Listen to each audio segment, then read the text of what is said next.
Mm-hmm. Let's pretend. Something like that. I don't know. So it's pretend time. That's what it says on. That's the sticker on my SG. Let's pretend. I think that's what it says.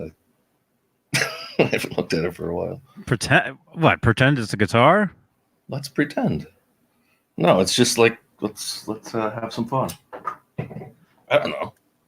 Are we live? I don't know. Don't forget to subscribe. Oh yeah. Yeah, subscribe. Welcome, everyone. Are we here? Will Dunham, are we here? Alex Radford? Vistalite 1972. I can never tell with this stream turd, man. Yeah. It's very hard. Oh, there we go. 33. Yeah, everyone's saying hi. Six String Brian, what's up, dude? Dwight Bailey, Clayton James Hicks, 1998 Hicks. Today is Straturday. That's right, Clayton. Welcome, Clayton. Welcome, man. Jeff T. Mickey Settlemeyer. Ron Paget. Hugh Caldwell. We'll each say their names. Yeah, we'll popcorn. That's what we're double the shout outs.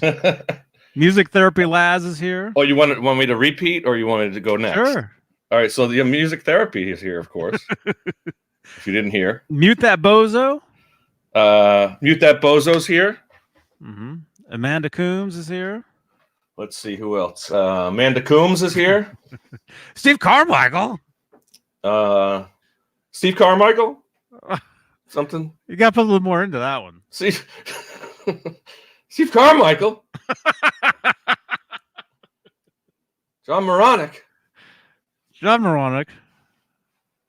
Wow, this thing's moving, man. Hey, Brett McCord. Holy. Stream Elements, hey, Holy welcome. Moly. Yeah, everybody. Vistalite 1972. Half Ace. Dan of New Jersey, I think it is. Dan. David, is it Cher? Where are you looking at? Is that how you say his name? David, I see you share. Oh yeah, David Cher. It must be Cher because you're always sharing the stuff. Thumbs up. Thank you, David. Thank you so much. I really, really appreciate it, man. Renus, it wouldn't be the same without Renus. Yeah. TWF 7847 is here. And yeah. And the rest. Says we got 49. We've got 50 watching. How many thumbs ups? We got 21 thumbs ups. Nice. Leave a thumbs up, you guys, and subscribe. Subscribe if you like these shows, which why not, you know? Exactly. Got nothing to lose. Yeah, and everything to gain. That's right. Wow, John BL. Wait, this is your show. Wow, Johnny Beane. Oh, hey, man. What shirt is that? Is that a new shirt or you got a? That's a classic Johnny Beane shirt. What, the Beane shirt? Yeah. Yeah, it's a classic. This was a gift, actually. By the way, you guys, I know I have a store. There it is, right there in the chat. If any of you guys, you can gift me my own apparel. This was a gift from Mr. BHB. Was that Bruce? I think this was from Bruce. He sent this to me. Well, I'm wearing Fruitcake Tony gave me this last week. The cruise shirt from 07. Oh, so right. My cruise shirt.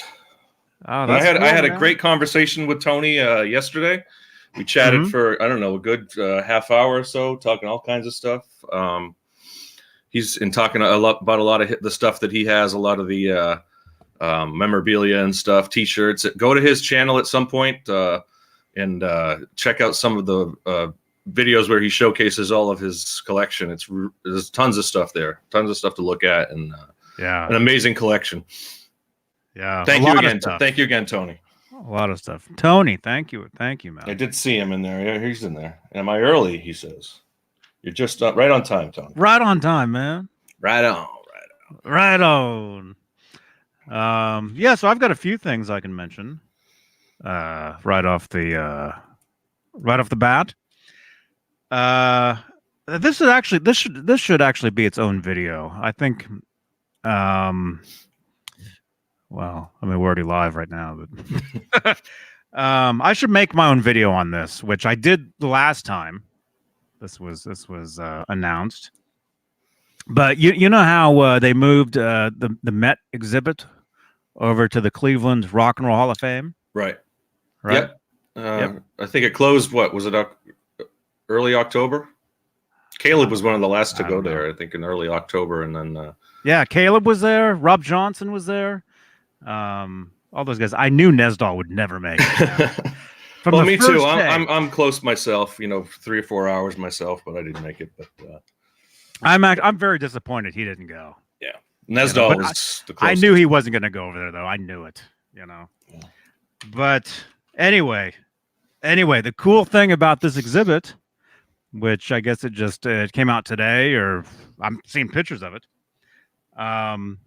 is well, I've got pictures. Well, I heard there was a rumor going around that it was going to the Rock and Roll Hall of Fame, but I haven't heard how long it's going to be there. I didn't know when it was opening or anything else. Do you have details on that? Well, I guess some pictures. I could look them up. Yeah, let me grab some pictures here, and let's see. Well, let me Facebook. Well, let me mention this since I'm on Facebook and Disney Plus just popped up. There's a new Star Wars show called The Mandalorian, right? Which I would like to see, although I don't have the channel. Same here. We were just talking about it. You would like to watch it. Absolutely. But anyway, I just found out that a friend of mine was just on an episode of that. Oh, really? He's an actor. Yeah, he's from, well, I was say here. I'm in Santa Cruz.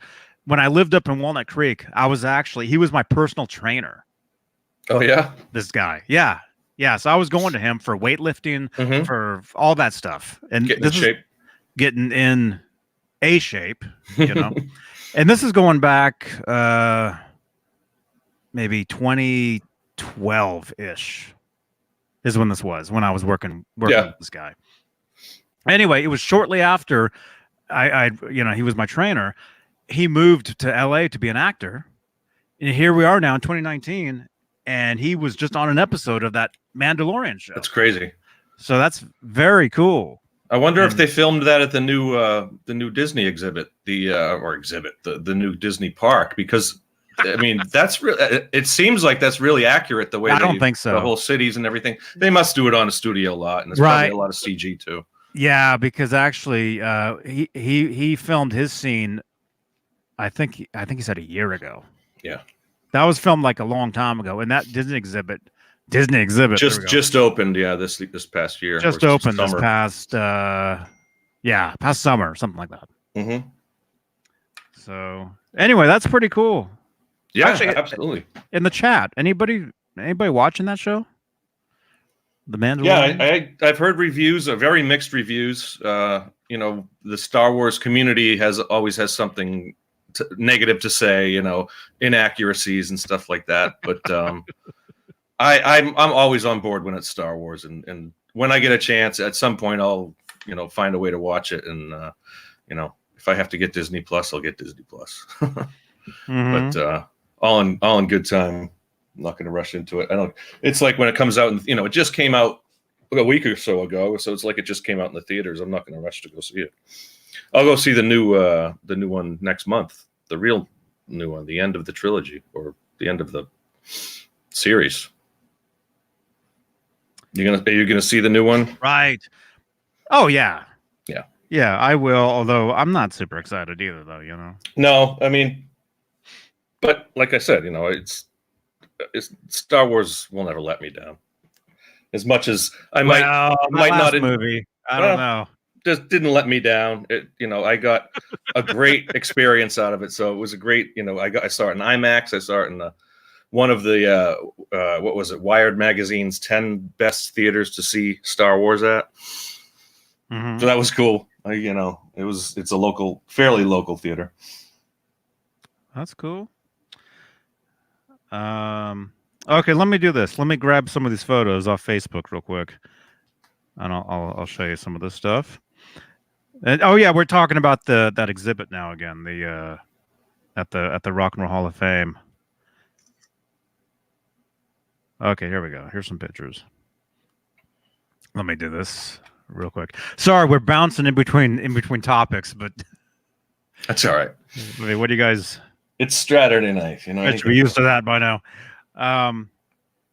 Okay, so here's some pictures from the and like I said, this should be its own video, which I think it will be. Mm-hmm. I think I will make a video ASAP. Well, once you have all the information, you know. Yeah.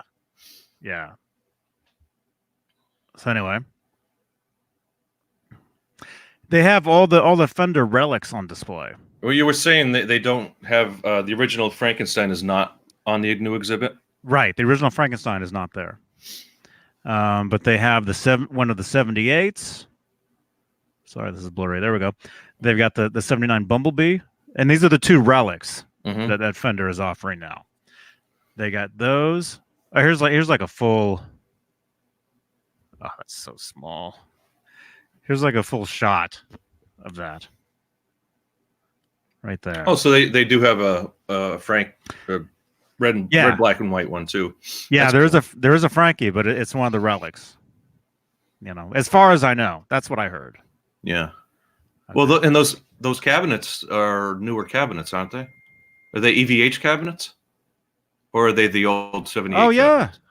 Oh yeah, those are EVH ones. Okay. So that's different. There we go, John Biel. You spotted that. That's Look cool. at that.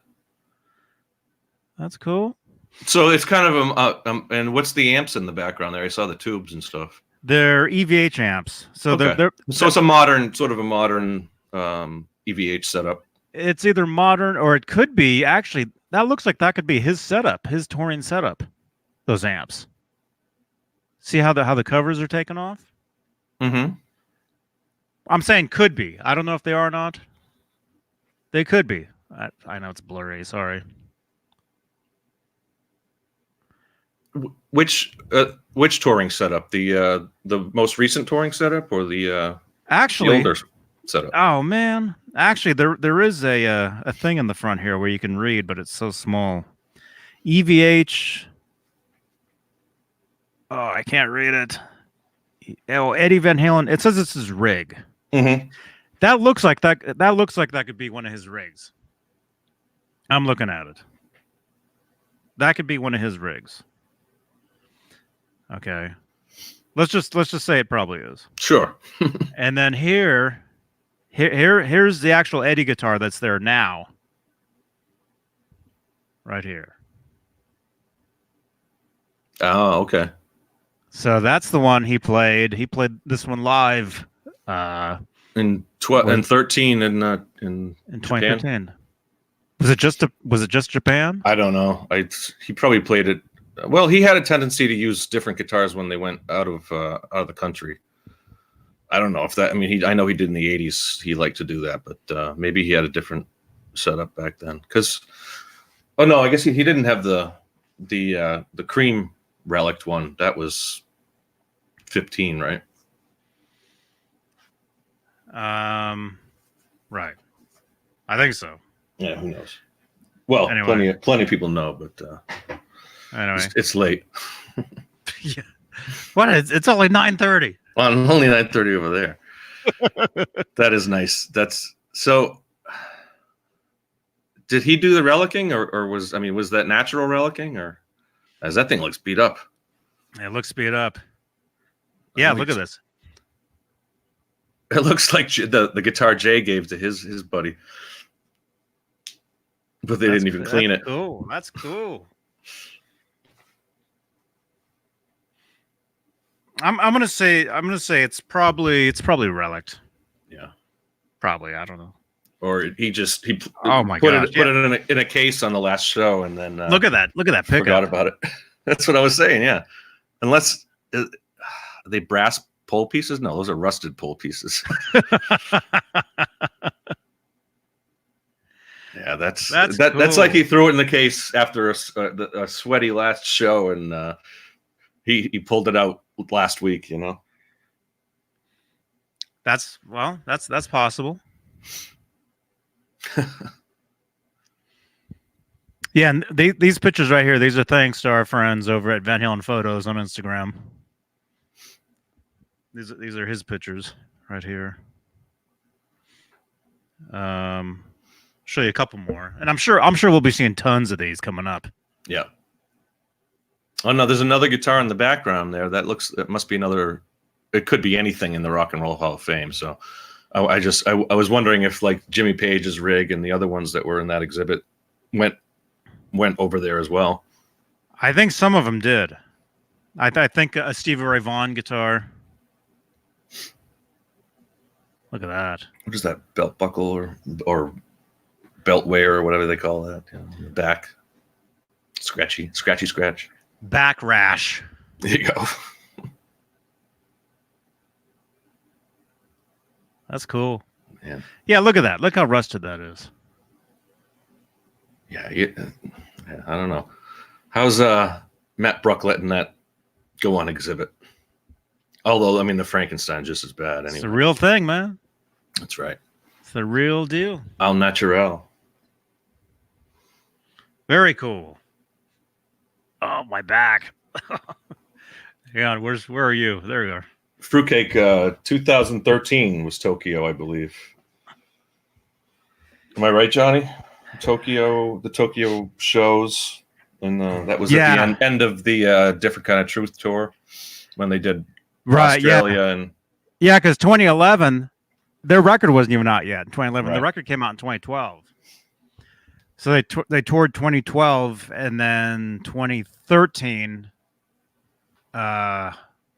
They did several in Japan, and then I think they just did a festival in Australia. Maybe did the Australia 2 nights? Maybe it might have been 2 nights in Australia. But anyway, so that's really cool. That's really cool, and that's in Cleveland. That's in Ohio. Cleveland rocks. Cleveland rocks. That's right.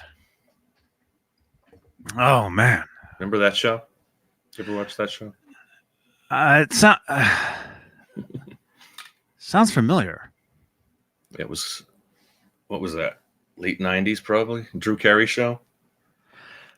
Oh yeah. That was Drew Carey. I think it was Drew Carey. The theme. Yeah, Cleveland rocks, and that was the theme. I think they did like a whole, like they ran through the Rock and Roll Hall of Fame or something in the opening. Wasn't there a scene in that where they were auditioning musicians for some reason? Well, I believe it was Joe Walsh had a recurring role on the show. He was in a band with Drew Carey or something, and Joe Walsh played himself, or maybe he played some just stoner character. But he was on that show for a while. And the who was it? His coworker, that ugly girl with all the makeup. She had like the huge eye makeup and everything. Anyway, it was a crappy show. It's not on the air anymore. It's one of those shows that's lost to time at this point. You know, I watched it back in the day, but you know, you can't watch it at all. I'm sure it's on Hulu or something. It's maybe on Hulu or something.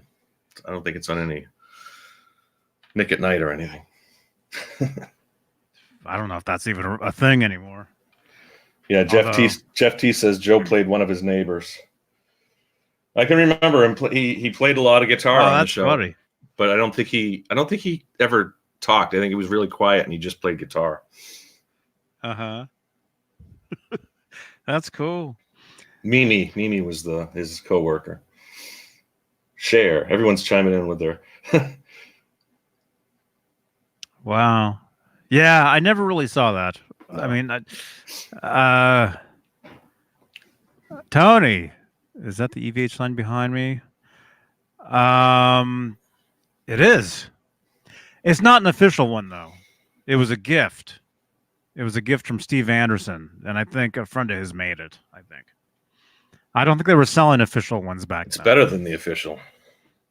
It's bigger, I think, than the official one. Well, it's like plexiglass or something. Mm-hmm. It's not aluminum. I think the new ones are aluminum. Aluminium.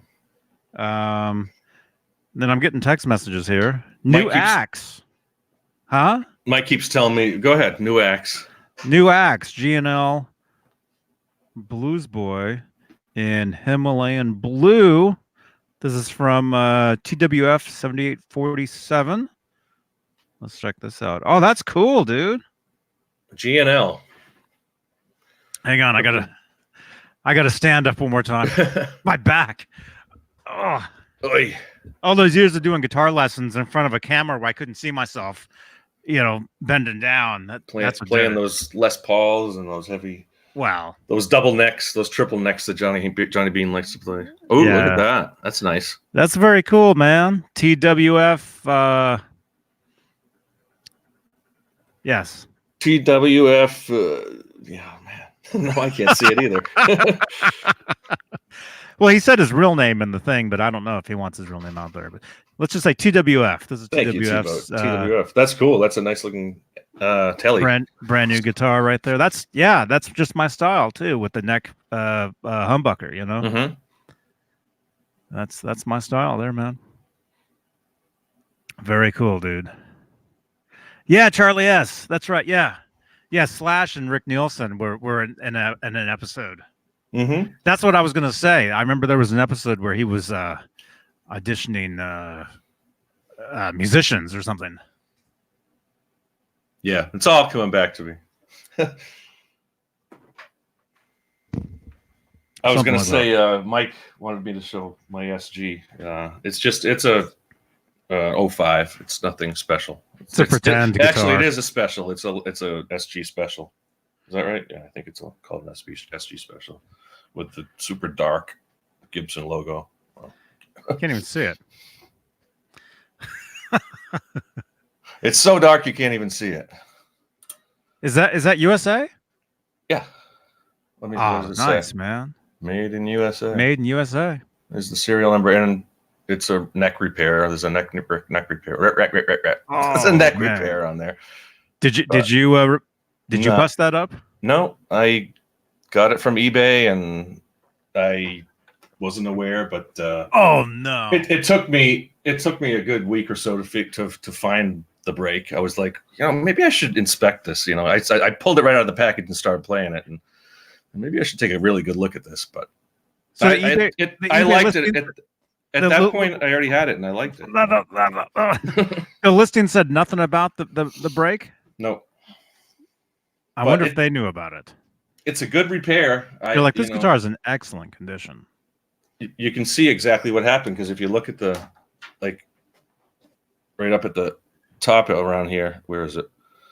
It obviously fell right in here. Oh no! Just pull on that a little bit, see what happens. Yeah. But I mean, it's rock solid, and it still plays very well. So I like it. It's my only Gibson. It's my only SG. I've always liked SGs, and pull on that headstock a little bit. Well, we'll see. We'll see if it falls later on. Should I leave the little guard open so if it falls? No, probably not a good idea. We don't want that. No. Of course not. Oh, that's too bad though, man.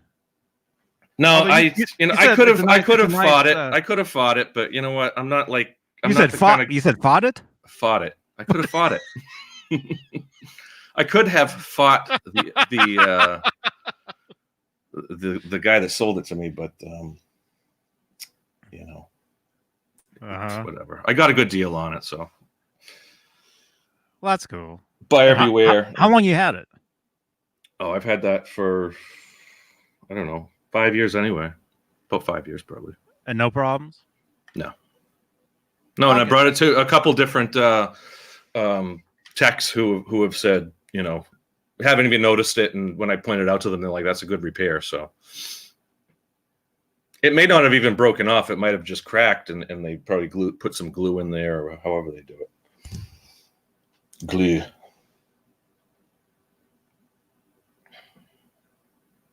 All right. Tony says, "I forgot to ask you, were you at the New Halen show in '86? My God, I wish." That would be the show I would go back to, probably, just as much as I've watched it literally probably 1,000 times. We all have. I would probably, but just to go back on it, I'd love to go back and be on the film crew or be on the tech crew or something, be out there and, See that moth? I did see something Got flying a moth around there. that just flew up here. Hey, Mothra? Jay. Jay Hannon in the house.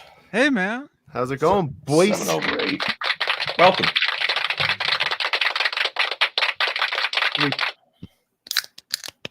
Pop one of these open. There you go. I'm going with some Sammy tonight, gentlemen, ladies and gents in the audience. Some Sammy Hagar. Oh, I thought we were talking about Samuel Adams. When you say Sammy around here, that's I don't drink that swill, man. Sam Adams is the most overrated hunk of hey crap. man, this is beer. Boston. This is Massachusetts. And you guys should know better. When you say Sammy, that's what you. But when you say it on this show, I'll grant you it's Sammy Hagar. It's got to be. Got it. Isn't that a sandwich though too? A Sammy? Cheers. Oh, Sammy. Cheers, man. I need a little more Coke in this. I was at the very end of the bottle, and it was either leave like a swallow left in the container. Oh, is there anything left in that bottle? Oh, Johnny. Everything's left in this bottle. Yeah. Is there any alcohol in that bottle? Nah, it must be Johnny's. It's funny. Oh my gosh. So there's a little extra Sammy in here tonight. Because I was at the very end of the bottle and I was like, okay, do I save literally like right, this much at the bottom of the container? Or do I just, give myself a little bit of a how's your father? So I chose the latter. Wow. Yeah. Man, so how are you, man? Haven't seen you since yeah, it's been last night. A long day, huh? Well, 24. 27, 20 something hours? Probably 27 hours. Yeah, something like that. The second I get in here, Mike as himself has to bring up the Bears. I've been in a good mood today, and now you guys start thinking of that crap again. It sucks when your season's over and 3/4 of the way through November. Or mid-November, I guess, when they lost last week. Mm-hmm. That put them out of the running. They literally have to win out. They have to win the last 6 games and hope that like another team in the wild card race, their plane crashes or something. Oh, so they can't make the games. Oh my gosh. Imagine if that shit happens. I saw a video on Twitter today.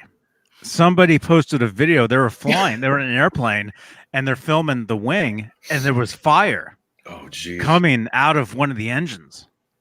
And the guy was that was filming it. He's like, no, and everybody's like kind of like freaking out on the plane. Holy crap! Yeah, but the plane. I looked in the thread on the tweets, and it said that the plane landed fine. Everything was fine, but it was some sort of, I don't know, something happened. That was something George Costanza said that. He was like talking to I can tag you in that, Jay, if you want me to. The baseball player, and he's like, it's a wonder how come you don't see whole teams of players going down in planes. And then Jerry looks at him like, what are you? Well, it did happen in high school, right? What was there was a movie made after it. Alive. That was the soccer team. Was it a plane crash or a bus accident? There was a football, like a high school football. I'm sure. Yeah, it's happened. Like We Are Marshall or something, maybe. And forgive me if I'm wrong. But I think it was something like that. That was a great movie. A long time ago when I saw it, but crazy stuff, man. I don't know. Artemis Pyle shot that video. Does anyone get that joke? Well, don't tag me in that video because if I watch it, I'll never fly again. Okay. All right. Yeah. Yeah. It's pretty weird. They said that the flight was either coming from or going to like some other country somewhere. So it was over the ocean when it happened? Yeah. Oh, God. It was over. Yeah, man. I think in the tweet it said they made an emergency landing at LAX. I think is what it said. All right. But yeah. Vistalite. Okay, yeah, going to the Philippines. Yeah, that's what it was. Yeah. Yeah, it's pretty freaky. Although the plane, it was flying fine. If you watch the video, and it wasn't like it was just regular flying. Can you imagine But seeing that out the window? you just saw like bits of like flame, God. like coming out of the thing. Yeah. I was scrolling on Twitter, you know, and you know, on Twitter, videos just automatically play when you're scrolling through, you know, and that was one of them. I saw it this evening. That's when you start praying. Even if you don't believe in God, you start praying. Or just, better late than never. You know. Oh man. Yeah, when I fly, I try to sleep. I put on, you know, if I can, I put on headphones and music, and I'm just blasting music the entire time. Yeah, well, you have to keep turning it up too, because your ears, you know, to the pressure, you get like, man, my shit is cranked and I can barely hear. Yeah, you can't hear it on the plane. It's so loud. Yeah. The last time I flew to LA, yeah, I had the earbuds in my iPod cranked all the way up, still couldn't hear anything. You got chew gum while you're flying, so your ears keep popping. Couldn't hear anything, so it was useless, totally useless. I'm gonna have to take these next time. You know? Oh, the noise canceling? Yeah. Okay. Yeah, so the plane will be going down. Johnny will be sitting there. That's the way I'd like to be. I'd rather not hearing anything. Not have a clue. That's the way to go, right? Yep. Imagine getting like the footage back or something, and you see everybody going crazy. Oh my God, we're gonna die! And then Johnny Beane is sitting there with his headphones on. Oh my gosh, what's happening? Oh, I'll be like, had too much of this Bex, or what is it called? Not Bex. Oh. Yeah, NA. PU. Yeah. Speaking of flying, though, I hate taking off, but I love landing. Landings, I'm totally cool with landing. No big deal. Taking off, I hate. I think there's more anxiety with landing because it's like you've gone that far, and if anything were to happen at that point, it'd be like, oh my God, you know. I don't know. I'm kind of with Johnny. You think like when you take off, looking from the outside, you would think that landing, because if you know, oh shit, everything's just getting closer, you know. Yeah, but there's that pre-flight anxiety. I like to getting closer, and I don't like to getting farther away. Well, that's what I'm saying. Like when you're taking off, you still have that like whole flight ahead of you where something can still go wrong. So that's why you're like, oh, you've made shoot. Yeah. Well, I just don't like the feeling of leaning back like that. Yeah, and it's almost at times you're almost vertical. You know, taking off, they go really, you know. Let's see how straight I can get this son bitch. Yep. Did you guys ever see that movie Flight with was it what the heck, Denzel Washington? He turns the plane upside down to save everybody. I mean, that's kind of like the idea. What, I don't know if you haven't seen it. He's a pilot. He takes off. And, yeah. Well, I mean, it's all over the trailer. So there's a problem. He turns it upside down because he didn't have control. But is he the one that was angle. Like? Yeah. Okay, I didn't see that part. I saw it from the middle to the end. I didn't see the beginning. Thanks for ruining the beginning for me. No, well, that's the very beginning of the movie. So if you missed that part, you really don't know what's going on. But it was a great movie. Check it out. No whoop-de-loops in a 747. Yeah, but just that the first 20 minutes is amazing, just because it's the flight and how he handles everything, and I always love the onboard kind of stuff with like doing all the acrobatics and stuff. That's kind of cool. Well, so you're saying after 20 minutes, turn it off. You could, but then there's a whole story afterwards, which is really cool. What other movies can you guys think of off the top of your heads that, like, if you turned it off at a certain point, not only I do that all the time. There's movies where, like, at a certain point, it just completely gets ruined, but the movie still isn't done. So it's like you can't just end it there. I could think of one movie off the top of my head where if you ended it at a certain point, I would have been fine. And I would have, even though it would have been short as shit, I would have left the movie theater content.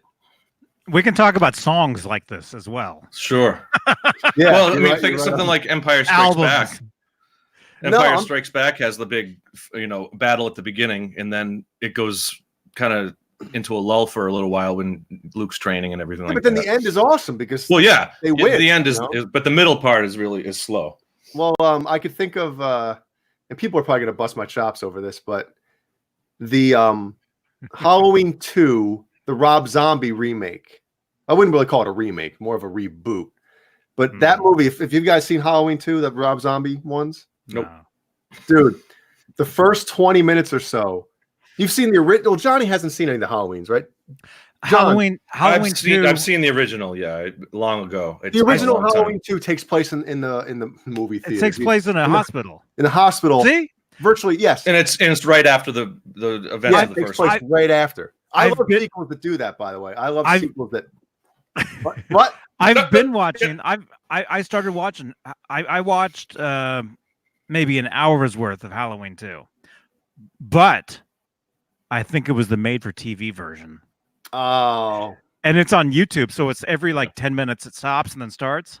Yeah, so there's no good stuff. And there's nothing. It's the only part that was in it was the part where the guy that they thought was him was crossing the street and the cop car hits him. The explosion. Yeah. The guy wearing the mask. They're like, was that him? They didn't show when he goes behind the nurse, stabs her in the back and picks her up. No. Oh. That's an hour into the TV version. There's nothing good. Yeah, it's just these guys. Well, so Jay's got the right idea with that. Being no, not the original. I'm talking about the remake, the Rob Zombie one.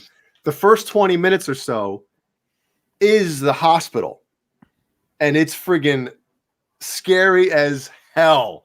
And then she wakes up in the hospital, and then the movie just completely turns to shit. Yeah. Like it's god awful. And I'm saying if you would have just made it like a little short or something like that, like Halloween 2, we're just doing about 20, 25 minutes, folks. Nothing crazy. If they would have just ended it there, perfect. By the way, Rob Zombie grew up a couple blocks from here. He went to high Did you say threw up or grew up? Grew up. He's from my hometown here. Well, look. He played the Ozfest 05. Yeah. We never saw him except on stage. He's a strange guy. Yep. He'd come, play, leave.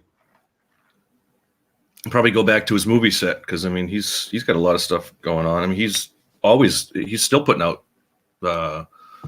pretty cool movies, right? Doesn't he kept that what was it? He started way back with someone just said it, Devil's Rejects and those ones years ago. But he likes doing the remakes too, like the Halloween. I think he did. What was the other remake that he did? Did he do a Texas Chainsaw Massacre? Maybe. I don't know. Jumbio.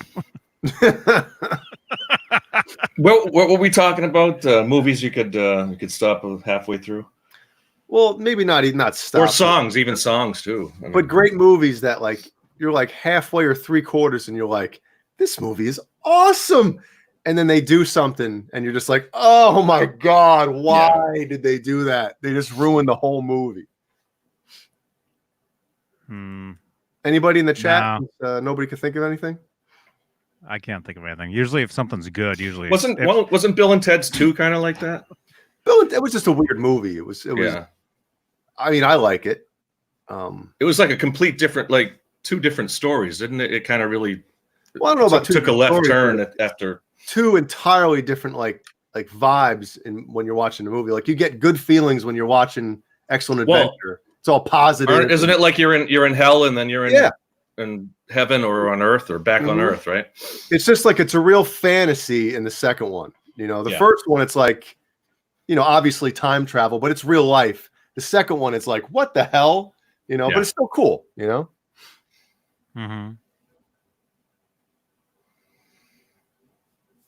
Rena says Arnold Schwarzenegger in Eraser, best movie ever. Wasn't that with Vanessa Williams? I don't know. Yeah. Old Yeller. Jason Lee likes Old Yeller. Welcome, Jason Lee. I'm a big fan of Jason Lee. Hey, Jason Lee. Godfather 3, Mike as himself says. Lost after 1 second. Yeah, that was the. I don't even know if I ever. I don't think I ever saw Godfather 3. I've seen the first two a few times, but I don't think I've seen any of them. Maybe when they were on TV or something. But it's probably been 20 years since I've seen any of them. I saw the first one, and I used to play the video game. There was a video game, Godfather, and I used to play that. That was pretty cool. On what? What was it? Like an Atari game or a Nintendo, right? PC. Oh, PC.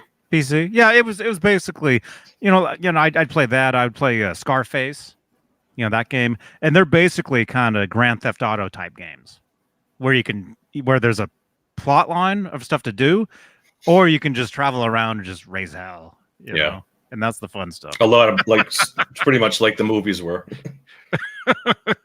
Well, Tony Montana, he was actually a good guy. Tony Montana. He was actually a good dude. In what respect? Oh, like, was it based on a real guy, Scarface? I think it was. Was it? Well, I know there was a mob guy who was like a Scarface, but the movie Scarface with Al Pacino was like more of a modern 80s, took place in the 80s. It wasn't really about the gangster Scarface. Took place in the early 80s, but yeah, that's right. There was an earlier Scarface before that. Yeah. It was like a gangster, kind of like a prohibition kind of, what are they, rum runner, bootlegger guy. Bootlegger, but no. Ah. All right. Since nobody could really think of any movies like this, well, in the chat we got people running in with them. Mm-hmm. But a few movies that people listed kind of got me thinking. What about sequels that they really had no business? Not a movie franchise that ruined a sequel, but I'm talking about like when they came out with a sequel. What are you doing? Even before like anybody saw it. Well, because the first one failed, or because no, just because it was so long and they didn't get the original actors. Like I see Caddyshack 2. Ghostbusters 2, I think, was like that. Well, no, they still had everybody in it, but Mike as himself says Caddyshack 2. They should never have even touched it because there was nobody in it, right? I think Chevy Chase had a cameo in it. I think that was about it. Yeah. Blues Brothers sequel. Jeff got worse by the minute. Yeah. Blues Brothers 2000, isn't that what it was? Yeah, with the stupid kid. I saw that in the theater, and I have no memory. John Goodman, was that who it was? He played the new role. Yeah, he took over. Yeah. Well, his brother also, Belushi's brother, also took over for a little while too. Yep. Mm-hmm. Yeah, I think they're all kind of official Blues Brothers now. I think whenever they do anything, it's Aykroyd, Goodman, and James Belushi. And then there was a kid, right? Yeah. Why they try to do that? I don't remember.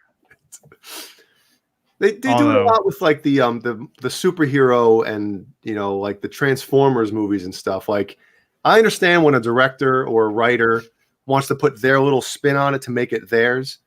But what these guys should do is they should get like the hardcore fans in a room and say, hey, here's what we're kind of thinking about doing.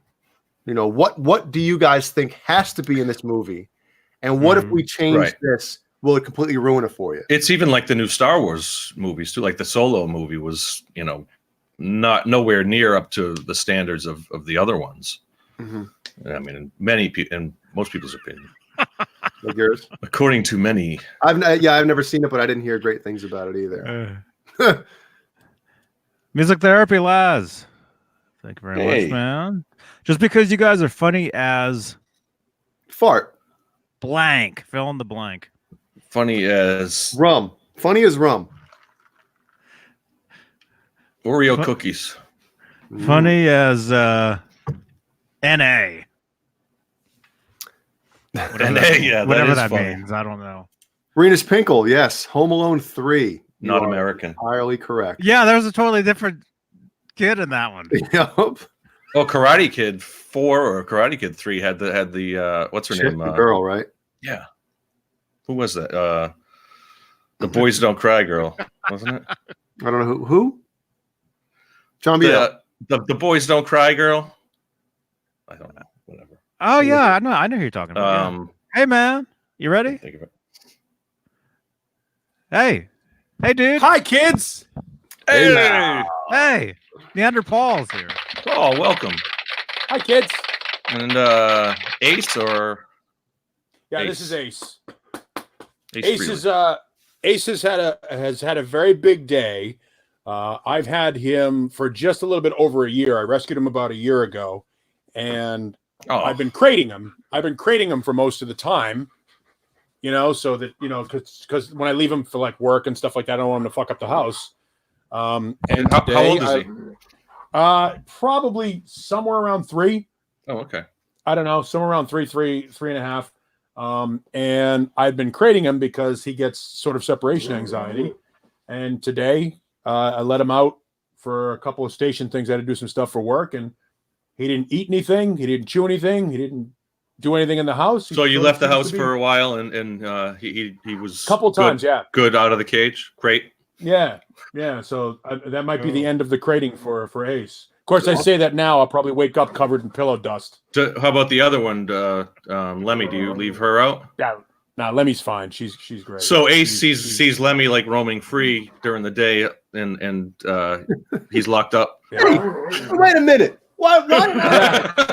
Yeah. Well, but here's the thing: when Ace was out of his crate, he could jump up on all the furniture. Like he can jump up on the bed and jump up on the couch and stuff. Oh, he has Lemmy those privileges. Okay. Because she's like 9, but she chooses not to. She chooses not. She could if she could. She would if she could. Yeah. Yeah, I would let her if she could, but she's fat and old. So unfortunately, that doesn't happen for her. Lemmy, don't listen to him. So hi, Soda. Hi, everybody. Sorry, I'm late. Now, Johnny, let me ask you a question. Because of the time change, are we starting an hour later or not? Well, you tell us. The time's still the same. No, but in the West Coast, we don't go into. Oh, you don't do in Arizona. So for the East Coast and in the West Coast, it's the same. It's still 9 to midnight for you, John, right? Johnny? Hey? No, Johnny? it's 4 minutes to 1 o'clock in the morning. It's 12:56 here. Yeah, I understand it's 12:56 for you on the East Coast, but what I'm saying is the show on Saturday night takes place from 9 to midnight still Pacific time? Yeah. Still Pacific Okay. time, yes. So that makes it 10 to 1 my time. 10 to 1. Yeah. What was it? Oh, I see what you're saying. Yeah. Yeah, because his time never changed. Paul's my time doesn't change. So the rest of the country changes. Yes. So I'm like life goes on. Life goes on, Paul. Hold on a second. That's got to be because I don't want to, supposedly there's going to be in South Carolina something passed and it's going to go to a vote to get rid of daylight savings time. Right. But I'm thinking, Paul, you got to deal with your time stays the same, right. But then everything else shifts. It's got to be all or nothing. Everybody's got to do it or nobody. Yeah, like starting 2 weeks ago, the early football games that used to start at 10 a.m. for me started at 11 o'clock. That's better. But for everyone else, it doesn't. For everyone else, it's still, 12:05 and 4:05. But for me, it's so you guys have football games in the morning over there, huh? Yes. Jeez, that just sounds odd. Not that I'm a sports fan or anything that I watch. No, football, but it's just but it screws up everything. Like prime time here. If it starts at 8 o'clock on the East Coast, starts at 5 o'clock here if you have a satellite dish. Right. So like anything that starts at 8 o'clock Eastern time starts at 5 o'clock for half the year and 6 o'clock for half the year because you guys all change time and we don't. So so the show, if I want to plan my Saturday nights, I have to go, okay, it's 10 to 1 now instead of 9 to midnight. Oh man, it's more annoying than having to change the damn time. I never thought of it that way. So when you say to yourself, how much am I being paid for this appearance? I say I'm losing time, the most valuable resource on earth. That's right, man. But in the spirit of getting back into guitar talk, I don't know what you guys were talking about before I just jumped on. But I said goodbye. We don't either. No, we don't. Oh, good. We were talking about different things. I said goodbye to an Ernie Ball Axis this week, but I did say hello to an Ibanez Gem. Ooh. So I call that a wash. Do you have it yet? Oh yeah. Oh, we got to see it. Where's the button? All right. I'll go. And by the way, it was signed by Steve Vai. It's still signed by Steve Vai. But it was signed on the front. Jay and I were sort of texting back and forth about this. It was signed on the front, and whomever had the guitar before me, I don't know how many owners have had it before me. I bought it from somebody who was desperate for rent money. But whoever it was played it. So like the Vice signature is still there, but it's smudged. Yeah, that's a bad place for a signature. Yeah, unless it's a wall hanger, that's a bad place for a signature. And I think for whomever the owner was, maybe several owners before me, it might have been a wall hanger. Yeah. But why would you do that? No, those guitars are meant to shred on. Yeah, it's like, well, and that's the thing is I'm not anywhere near good enough to play it. Like the guitar, like when you pick it up, and if you've ever played a gem, you pick it up and the guitar is like, play me fast, and I'm like, I wish I could, but I can't. So, yeah, go grab them, man. I want to see this bad boy. All right, I'll grab it. Yes. Oh man. And now I was excited, of course, because as you'll see, it's got the Low Pro Edge tremolo system, which is, in my opinion, the best tremolo ever made. And I didn't realize this. You know why they're so good and they have good materials? Godo makes them. I did not know that. I read an article comparing the differences between the Low Pro Edge and the Edge, the original Edge tremolo. And they were talking about why they're so great. And it's like, because Godo makes them. And I'm like, I never knew that. Oh, that's cool. Never knew what? That the Ibanez gem that you bought is fake. Yes. Yeah. No, that remember I told you it has the Low Pro, or you said it has the Low Pro Edge, or I think I asked you if it has the Low Pro, and you said yes. Yeah. You gave me the picture. And I was just telling these guys that the Low Pro is my favorite tremolo. And I was reading an article about him, and Godo makes the Low Pro Edge. I did not know that. Well, that makes sense because Godo makes arguably the best version of the Floyd. There you go. You know what I mean? I mean, I know Floyd started it, but and patented it, but Godo makes for me a more reliable and a better version of the trem. Yep. So Godo makes the hardware. The original Edge and the Low Pro Edge. Mike Padgett. Yes. Do they still make the original Edge? Yeah. Yep. The Low Pro just has the fine tuners at a different angle, right? Is that the and the bridge is actually a little deeper. Supposedly it gives more sustain and more tone because the bridge is actually it's a more mass, Mm-hmm. All I know is it's beautiful. That is nice. Look at that. That part I know. So there you go. There's your and there's the Vi signature that has been rubbed on because somebody decided they were going to play it. Well, that's all you need to see is VAI. No, you got to VA dot. How did they play? How do you rub on that? Yeah, I don't know. Maybe they had their hand down. I don't know. Could be anything. Marty Friedman. Yeah, whatever it was, or maybe they had their hand on it and they were fucking around with it. They're playing it like a violin. They got their cheek over that. The beauty of this version, the new Gem, this is the Gem 7VWH or 7 Evo. Those are the two different versions of what it's called. The beauty of this one is that it's a 2001, so the fingerboard is actually ebony. It is now rosewood or one of the other rosewood replacements. They did ebony for maybe I'm trying to think how many years, maybe 5 years or something like that. This one still is ebony. It's the 2001. So is that because of the importing, exporting sort of thing with ebony, and now it's my coming back now. That's why. Yeah, I think it's coming back now. They're lifting the law that you can use certain types of ebony. I think I forget who owns the import rights to it. It might be Martin, who owns Martin or Taylor. I think it's Martin owns the import rights, the exclusive import rights for the only place where you can get ebony, in I guess Africa. Oh, look how thin that neck is. I'm sorry to interrupt. No, this thing is ridiculous. Hell yeah, dude. I love it. I mean, and it's got and it's really in good shape. Very clean, yeah. The white is it's not off white at all. It's all very bright. Not off white, and all the gold trim, on the hardware is all. What's it called? There's no tarnishing or anything on that. There's no oxidization. Would you consider trying to get rid of that logo, the autograph? I'll leave it there, but it doesn't. It does to me. It doesn't add or take any value off the guitar. I think it's cool that it's signed. Right. I think it sucks that somebody played over it or didn't seal it. Yeah. But as we talked about before, the guitar is made to be played. So if I play, I'm not going to smudge it any more than it's already been played. Can you do me a favor, Paul? What? Can you hold on, Johnny? Can you show me and Paul real quick? Can you do me a favor and just give me the? Hold on a second. I don't want to bash stuff over here. That's exactly it is exactly like Vi's Flow. Flow and Evo are the same guitar. Can you show me the angle that you have the tremolo at? Is it flat with the flat, or is it an angle? Is it at an angle? No, it is flat. Because it is flat. The low pros. If you look down, look at the guitar from the top down, you'll see a little. If you put the bar in, I don't know if you're able to see it the way it is right now, but if you put a bar in, and I'm gonna knock my friggin' drink over, son of a bitch. Well, can't have that. So, can you see? Oh, I see what you're saying. Yours. See that little plastic piece that's. Yeah. That has to be level with the body.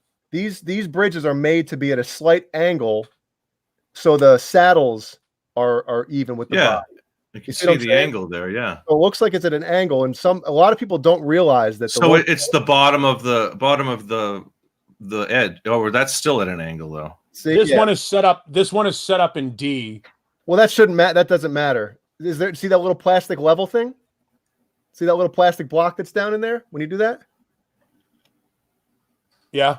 That should be level with the body. So you have it too far back where the saddles are actually. I don't know, Paul. Let's see yours again. No, it's flat. I mean, clearly flat. It looks right. No, it's not. That's got it because the saddles should be flat with the body, not the actual trim itself. If you have the manual for it, it'll show you. It'll tell you, exactly how it has to be set up. I haven't set this up. I literally got figured, yeah. Yeah, it's set up for D right now. It's tuned in D. But as you know, you fucking take one of these things. Oh yeah. Get out of it. And it'll be still in tune. Mm-hmm. I just fucking.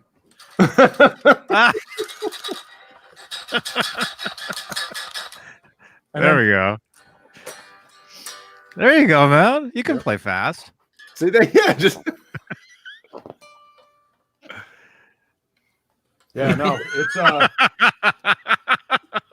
Look, I've got the faces down. That much I can get, But it's I mean, look, if you're gonna buy a shredder guitar, this is the shredder guitar to buy. Mm-hmm. Everybody else there's this and everything else. The Super Strat may have been, begun by somebody else, but it was perfected by Joe Despagna and Steve Vai. So, and this, what I like about it is this is sort of the last notable update to the guitar before they started cheaping out and started making them in Indonesia and stuff with the, the premium series and junk. It's got the Evo pickups in it versus the PAF Pros that I have in the Gem 777 Black. Mm-hmm. Yeah, so I'm not at least I'm trying to think if I played the original PAFs, I don't know. But the original pickups that came in this one are the PAF 7s, and I'm sure they're kind of along those same lines. And I had to get them out. And I was like, man, for my style, from what I like to play, they really didn't fit it.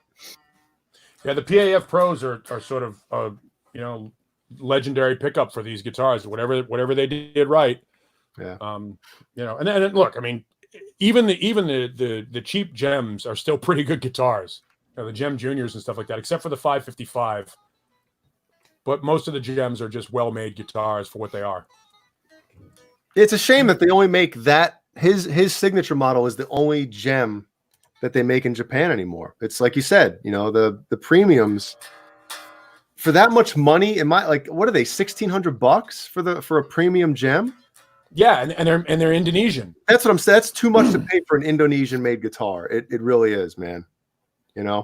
Yeah, I would say at that price point, like think of the EVH Wolfgang, whatchamacallit? The standard? No, not the standard. Special. The special, dude, $1,000. It's made in Mexico. I think that's better quality than Mhm. Any Indonesian guitar, in my opinion. I mean, don't get me wrong. Asian guitar manufacturing. We've talked about this before. Asian guitar manufacturing has come a long way, but there are certain guitar companies that just do it better than others, and Fujigen does it better than others. Yep. So yeah, I picked this up for $1,400. Yeah, man. When you sent me that, I was like, who you buying that from? Do you have her contact information on you right now? On your person? Well, trust me, if I hadn't bought it, I would have given you the contact information, but I wasn't going to let it go. I just couldn't, Yeah, you can't. This person was, she was, and I say she because she's a good guitar player. She was apparently paying her rent to her roommate, and her roommate wasn't paying the rent to the people that, that own the apartment. So they found themselves homeless, and she hit me up on Facebook. She's like, "Hey, I'm thinking about selling my gem. Are you interested?" I don't know. How much are you looking for? Well, I'm going to list it for 15, but I'll give it to you for 14. Okay. Yeah, let me think about it. Yes.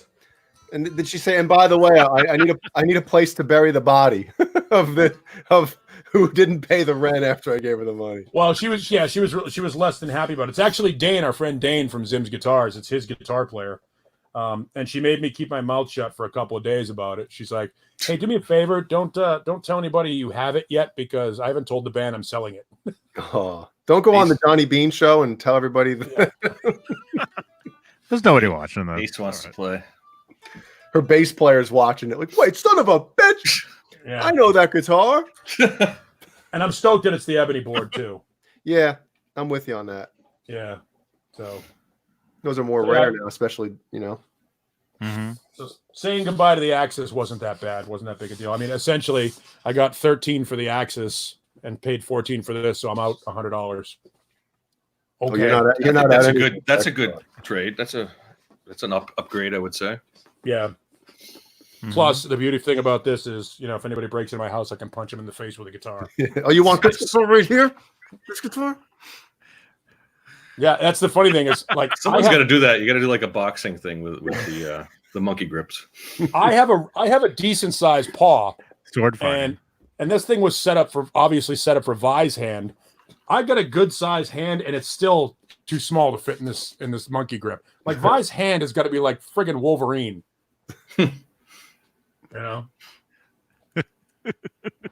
And I don't think this is the original bar, because I think the original bar in these was black. Yes, that's correct. Yeah, so I don't think this is the original bar. It's still a, pull it out. Does it have the two white? It's got the white bushings on it. No, it's just got the regular knurled bushing. See what I mean? Oh, so all you got to do is you just got to get the two. If that is an Ibanez bar, which almost looks like a 1/4-inch jack. Is that the same kind of? Yeah, it does kind of look like a 1/4-inch jack. Plug it into the jack. Come on, let's see it. Yeah, yeah, that's exactly what I want to do. It's not going to do anything. Did I tell you about the time I fucked up my gem on the Johnny Beane show? I tell you about that time that I got electrocuted and went through the then plug it. Yeah. Move, buddy. Oh my god. Yeah, you can get those. You know who sells the Ibanez bars? No, Ibanez. Tessie Switch has black, gold, and Cosmo black. So I think the original bars on these were black, but I wouldn't mind getting a gold one. Get a gold one, man. That'd be awesome. Because I wasn't a fan of that either. I always thought the bar should be the same color as the tremolo, right? You would think, yeah. It should be. But it's black. It is. The original one is black, yeah. So it's a black bar and a gold tremolo? Yeah. Yeah. Yeah, it's I don't know why. It just sort of pops. Yeah, it's an odd choice. Mm-hmm. So you'll notice Lemmy right here is looking to try and get this that I just took from Ace. Lemmy wants it really bad, and I'm going to give it to her. Mike himself wants to know. He said scallop frets. Yes, scallop from the 21st to 24. Yep. And he also had a question. He said, what do you like to play? How do you like your string action, neck relief, string gauges, etc.? I like 10s, but these work better with 9s. 942 or 946 is the way to go with one of these. Mm-hmm. You know, but I prefer 10s on my Les Pauls. Depends on the guitar. Like, you know, obviously hardtail. shredder. Yeah, a shredder guitar, you want to have something lighter that you can sort of move quicker over, and that doesn't put quite as much tension on the springs of the trem. Yeah, there's nothing worse than a Floyd Rose that you can't push down, you know. Right. Yeah. And but like I said, on anything with a hardtail, you know, a Les Paul or a Explorer or an SG 10 to 46, or maybe even 10 to 52 if I really want to, if I'm going to tune down and play something really fucking, you know, Zakk Wylde stuff, or maybe, you know, 16s. Where you can't even bend the strings at all. Yeah, but you got you're tuned down to C and just. Well, wasn't that Tony Iommi? He tuned down to C, I think, or. Well, that's because he didn't have any fingertips. Right. Well, C sharp, I think. I don't know, but I wonder what string gauge he used on an SG back then. He probably used like 11s or 12s or something. If you're tuning down to, I thought it was C. It could be wrong, but that sounds low. When Johnny said 16s, I was thinking for a split second like 9 to 16s. Your low E string is a 16. What would that be? 9, 11, you'd be playing 16. your Michelangelo style guitar, just it'd be all speed guitar. There'd be no lows at all. With a floating bridge, you'd be able to get by with like one spring in the back, and that's all you would need. Wow. You'd be Tony Iommi has used 8 to 32s and 9 to 42s. 8 to 32. That's crazy. Can you imagine strumming a chord? But he's tuned. He's tuned down to it.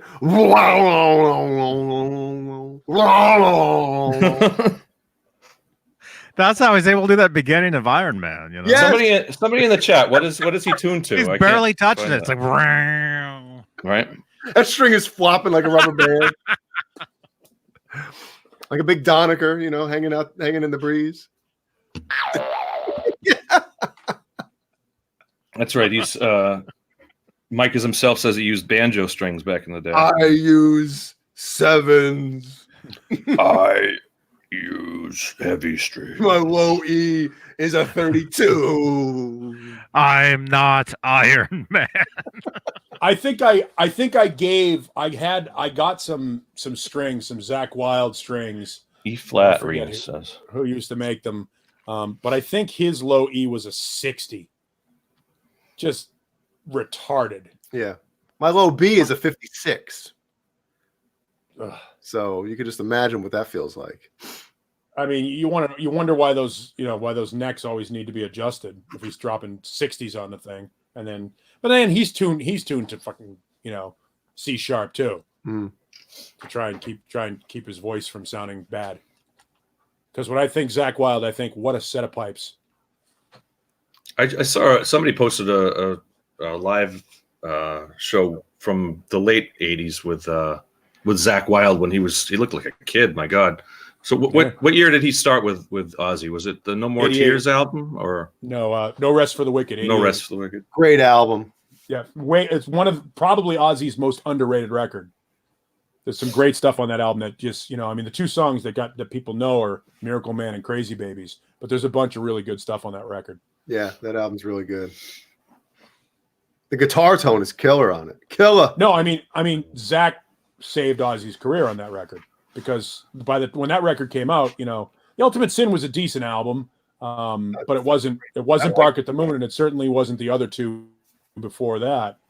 But Zakk infused new life. So Zakk Wylde's been with him for over 30 years. That's crazy. Yeah, anytime he makes a record that Zakk Wylde's not on, the record sucks. So we'll see how this one does. The last one that Zakk wasn't really on was Down to Earth, I think. I've never listened to that one. It's a terrible record. There's one song that Zakk plays on it called That I Never Had, which is the only song on the record worth a shit. I forget what the name of the song. I'll find it. I'll grab it and tell you what the single was. Oh, never mind. John could look it up if he wanted to. If you wanted to. See, I prefer The Ultimate Sin over Bark at the Moon, man. Even though the song Bark at the Moon is one of his best songs, it's still like, for some reason, the almost virtually the entire Ultimate Sin record I dig. Gets Me Through and Dreamer were the two singles on Down to Earth. But the best song on the record is called That I Never Had.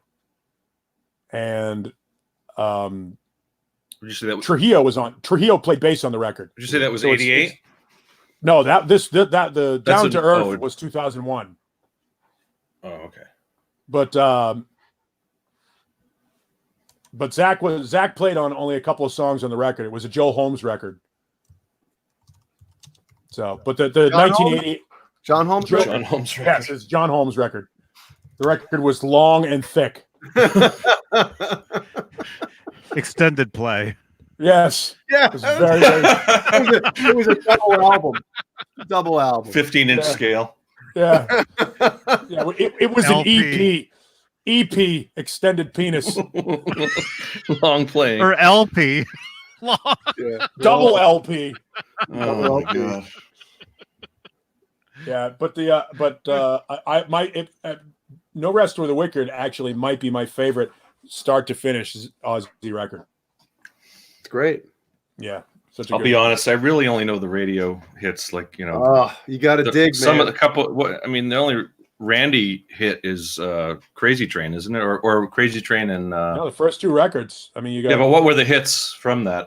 I don't know. Flying High Again, Crazy Train, Flying High Again, Mr. Crowley. To a lesser degree, You Can't Kill Rock and Roll, which might be Ozzy's greatest solo performance. That song is fantastic. You know, it's the first two Ozzy records, and this is sacrilege. Get off the guitar. Tell him.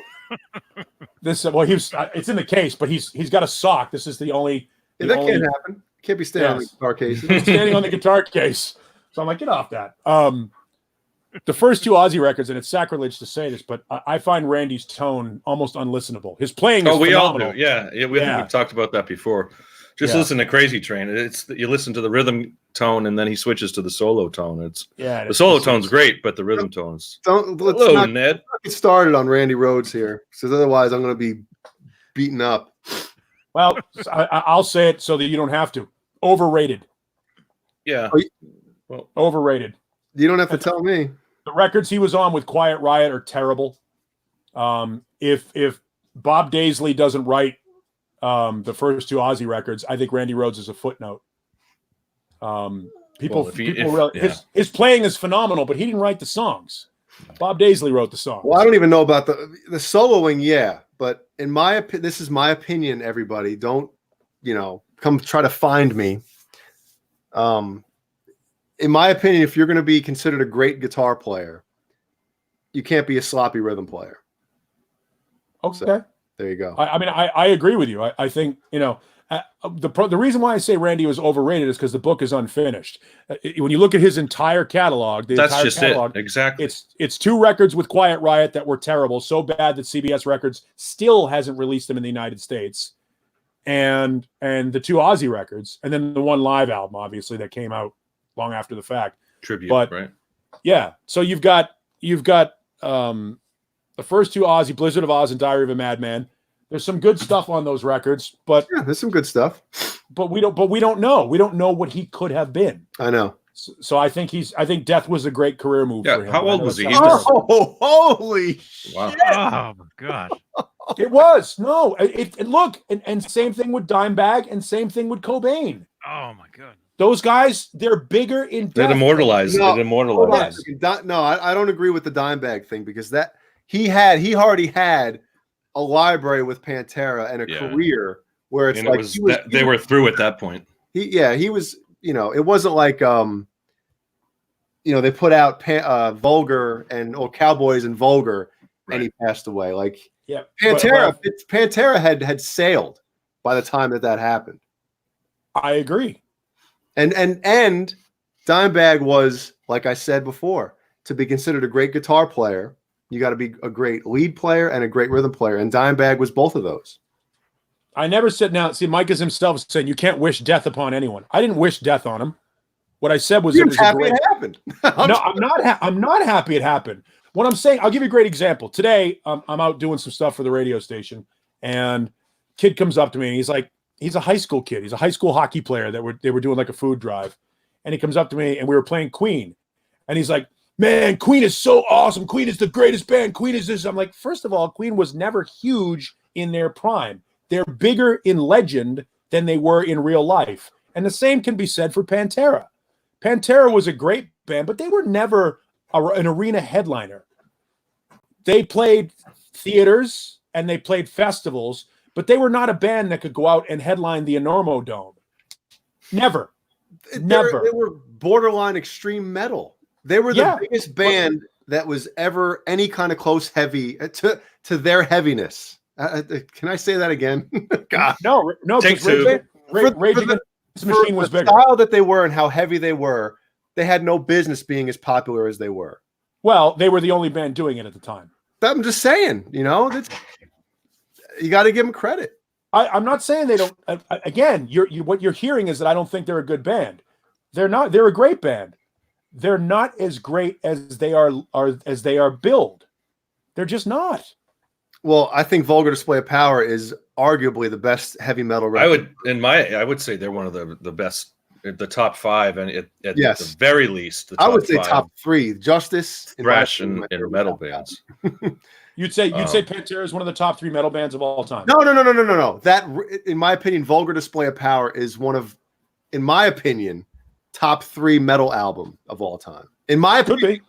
Yeah, it could be. Now remember, when Vulgar came out, it was 1992. I was 15 years old, so that had I get it. Huge impact in on my metal, influence and stuff like that. So. Meanwhile, it was their sixth record. Yeah, when you were because you were talking about Pantera, a month or so ago on this, and I wasn't on the show, but I listened back to it.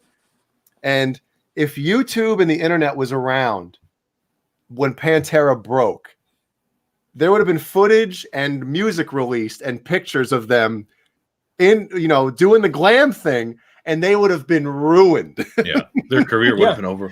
Yeah, they would have. Before it began, as fast as they took off. Yeah, they just would have changed their names and changed clothes, and then they would have been somebody different. Put on clothes. So there was no footage of that. There's no footage of them. There's footage. I'm sure there is. There's footage of Dime playing like some stuff like that. But the guy that sang before Phil was a guy named Terry Glaze, and they put out three records that actually. He worked at Dunkin' Donuts.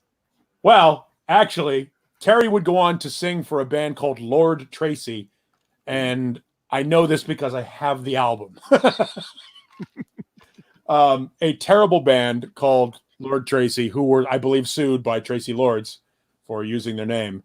But Terry was the lead singer for the first three albums. It's like Projects in the Jungle, Something Night, and Metal, not Metal Magic. No, I think it's Metal Magic, Projects in the Jungle, or Projects in the Night. There's three albums, and then the Power Metal record was the first one that Phil was on. Yeah. But the first three albums are long since out of print, and they were actually produced and released by Vinny and Dime's father, who put them together. There you go. Is that with Terry? Is that with Terry Glaze? I'm trying to see what year that is. Oh my God!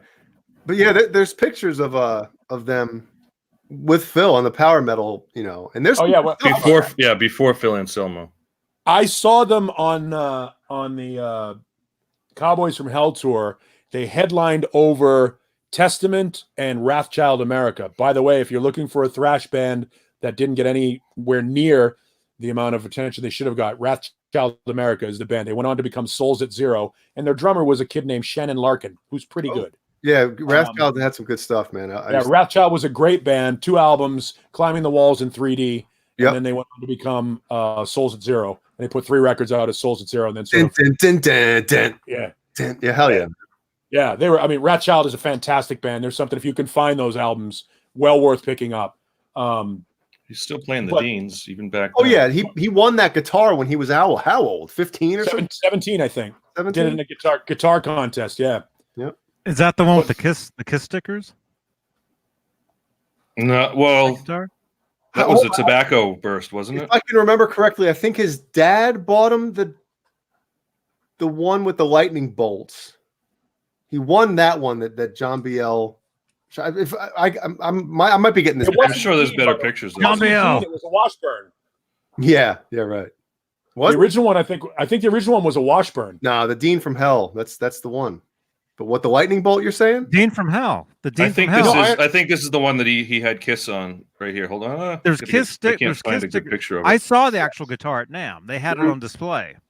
Oh yeah. And I shot a video of it actually on replay right next to that duck next to John BL. There'll be the video sitting there of the actual guitar. Yeah, right there. Somewhere. Right there. There's Kiss stickers there it on is. it. Oh. It's a Dean. Then it's and he wrote it. He wrote on the top says Dean, and he wrote from Hell. Yeah, like writing on it. He went to Washburn later. Afterwards. Oh, okay. Yeah. When I met Dime, it was at a Washburn. It was his first endorsement, wasn't it? He never was endorsed by Dean, or was he? They didn't do a Dime signature until after he passed. But I know Dean and Randall were giving him guitars before he died. Man. They're rocking out here. This was like a professional video for back in the day, but very like it's not real. I wouldn't say hair band. I would say more like a Judas Priest type of thing. Oh no, they were a hair band. Yeah, they just didn't have a good look. Well, if anybody sees the liner notes in Cowboys from Hell, Dimebag Darrell's name in that is Diamond Darrell Lance. Yeah, like Diamond Dave. Yes, Diamond. That's exactly why he did it. He was a huge, the biggest Van Halen fan. What's the music like? Is it like Poison type of stuff? What the glam Pantera? You haven't heard it? No, obviously we can't play it. But yeah. Well, I don't know if we can or can't because it's not really copyrighted. It's out of print, and I don't know that we can or can't. But it's not. It's not good. I don't know. I heard some of it. I actually dug some. I have it all. If you guys want it, I'll send it to Johnny. I'll send you the folder for it right now. I'll send it over to you. You can upload it to Discord if you want. Because I didn't know about that era of them until way later, and that's what I'm saying. That brings me back to my original point. If the internet was around when Cowboys from Hell came out. I think throughout the 90s, they were able to keep that under wraps for the most part, and nobody really knew that, unless you really dug deep, because there was no internet or anything. Back before the internet, yeah, you could start over. Every day could be a brand new day. You know? Nowadays, forget it. Yep. Here, Johnny, I'm just going to send you one file right now. I just sent it to you through Facebook. I sent you one of the songs, and unfortunately, kids in the chat, we can't really do anything for you. But I've got all the albums if you really want them. Yeah, put it in the Discord. Yeah, I'll have to send the folders. I'm sure that stuff's on YouTube. It is. I looked it up. There's at least a live show there. Yeah, I just sent. Or did it go to you? Did you get it, John? No, I didn't get anything. All right, let me try it again. My mistake. Pantera. It's sending. There's a few of those metal bands that had a career. Yeah, before Ride My they had a Rocket real is one. career. There's one. I just sent you one called Hot and Heavy because that's metal. Hot and Heavy. Oh, here it is. Yeah, I got it. I'm gonna mute that was the Seinfeld. In Seinfeld, that was the one that Elaine's boyfriend wrote. Hot and Heavy. He played the saxophone. So I think you have it too, Jay. I think I sent it to all you guys. Yeah, I saw it. So, but yeah, they're not very good. Was their first album in '83? Well, the first glam records, Pantera? yeah. Metal Magic. Yes. Okay, the whole album is on YouTube. All right, well, there you go, everybody. There's the cover. It's like a cover of like a guy. 83 is wow. That was like terrible drawings and stuff on it. It's like cartoons. Like it really looks like somebody like made an album cover on their notebook in 5th grade. You know what? I get a just hearing a couple. I skipped through and heard a couple sections. It's like a cat head. It has an early Motley Crue vibe to it. A little bit, you know. Early glam. I mean, If it was 83, that was right around when Motley Crue was that first album, right? There you It go. looks like, There's your looks like picture. that. Yep. Yeah. That's terrible. That's terrible. Just awful. This guy's not wearing pants. It's just like a belt. Purely It's like awful. remember that game for from Sega, Altered Beast? That's what the Yes, that's Right, what it looks yeah. like. that's what Sega. Remember that? Sega. I gotta hear this. No, it's I like. Here, I'm gonna put this in the Discord if you guys want to hear this. I haven't heard it yet. Krellbar said Phil had a good singing voice. He did, man, until he blew it out and got hooked on heroin and painkillers. Too many drugs. Yep. Then his throat is completely shot. Phil, the guy from Pantera. Mm-hmm. Yeah. You know his John Biel. Did you, what was she? His girlfriend? Who? His girlfriend or his wife? She don't know. watches these shows.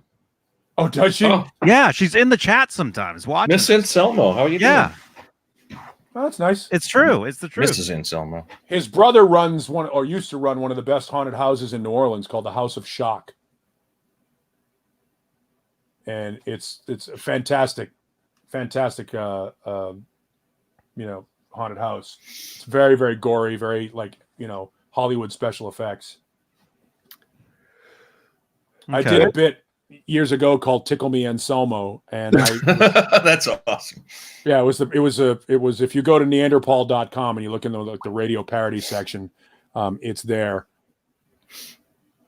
And it's last year you got your kids, this year give a gift that the kids will really love. Tickle Me Anselmo, and it's just clips of him screaming.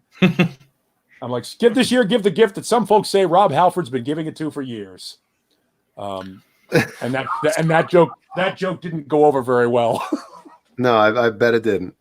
Well, there were rumors that Phil was hanging with Rob a lot, and that's kind of why Fight sounded so much like Pantera. Wednesday Store says, Jay, what's that alien thing behind you? Yeah, what is that? We've never seen that. Yeah. It's a little freaky. It's awesome, isn't it? Is that Is that Buddy Guy Strat? That's always on, right? I've been on lately, but when you're home, it's for a like while, it's always back there. Yep. I keep him in here. I found them. They're It's like a cryogenic thing, right? they're UFO. like a Geiger. Spaceship crashed in my backyard a couple years ago. I've been keeping them up there since. You got to keep them in hibernation or something. You don't want that thing getting out. You don't want to You get ever them wet. Ooh, You ever punch it and say "Welcome to Earth, bitch"? Look out, he gets out of there and they're taking over. Oh yeah, That's my biggest fear. maybe he can teach me how to play guitar. Now I got that we got that a couple years ago at Spirit Halloween. We went there the day after Halloween, November 1st, and they everything's half off. So that's why I bought it.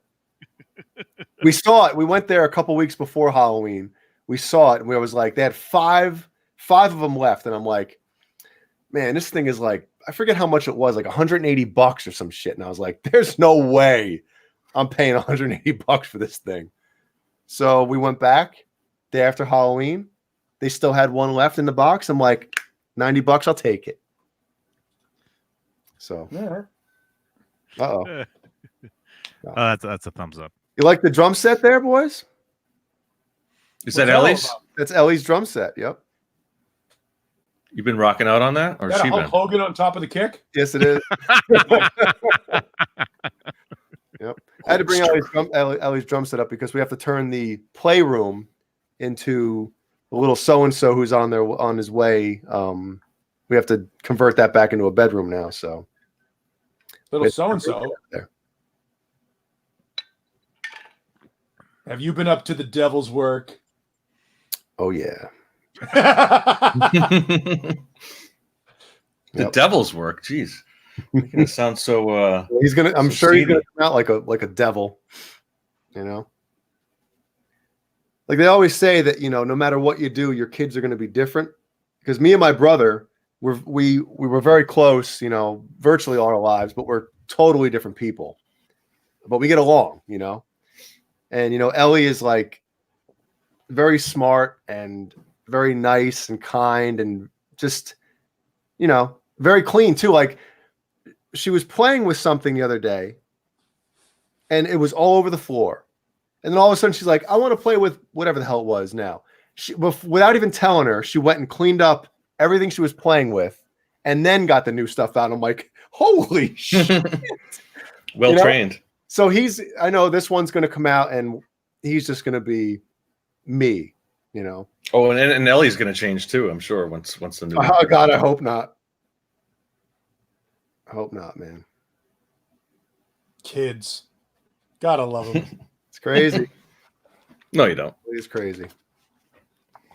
That's the one thing that I'm sure the world is thrilled about, that when my marriage fell apart, that there were no spawn. I mean, look, imagine you're a chick and you have to pass the head and shoulders of the spawn of this. Paul. Stop it. But you know what it is? You have so many guitars, right? They see that like, hey, I can put something in his breakfast and all those guitars will be mine. Actually, I'm thinking about buying a new truck. And I'm like, okay, which ones do I have to sell off to make this hurt a little bit less? Because my truck is now 16 years old, but it's only got 101,000 miles on it. And what do you work like right next to home? No, I ride a motorcycle most of the time. That's awesome. So, I use the truck. The truck is nice, but technology has changed a lot in 16 years. Yeah, no Bluetooth. Come on, man. Did you see the new Tesla truck? I did see that. It looks like it was rendered on PlayStation 1. Right? That thing is crazy looking. But I now that I am on my own, I've been on my own for a couple of years. I don't have another car to get the dogs to the vet or take them places if I want to go somewhere. So I need an extended cab or I need a car. Or a sidecar for your bike. Yeah, I could do that. So I just decided, I'm like, all right, well, I might as well do this. Get a truck. I got a dealer here in town that can get me a decent deal. So you don't have any kind of winter in Arizona, do you? You don't have any kind of winter, right? No, but I have a friend of mine who she likes to ask me to move her trailer for her. She's got like a camper trailer, like one of those old 60s campers. Oh, she likes when you move her trailer. Yeah. Just a friend. Or caboose. Yeah.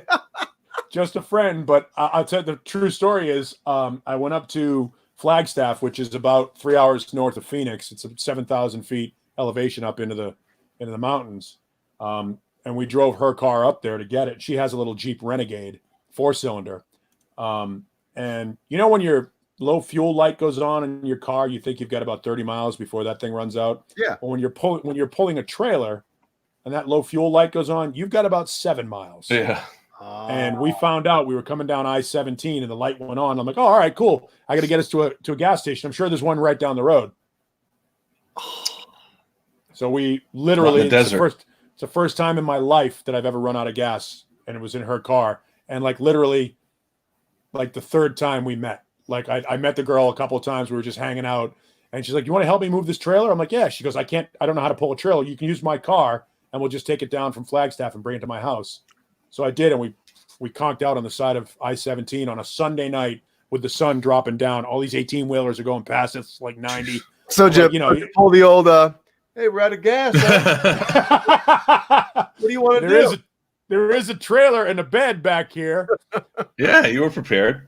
Yeah, no. It was on purpose.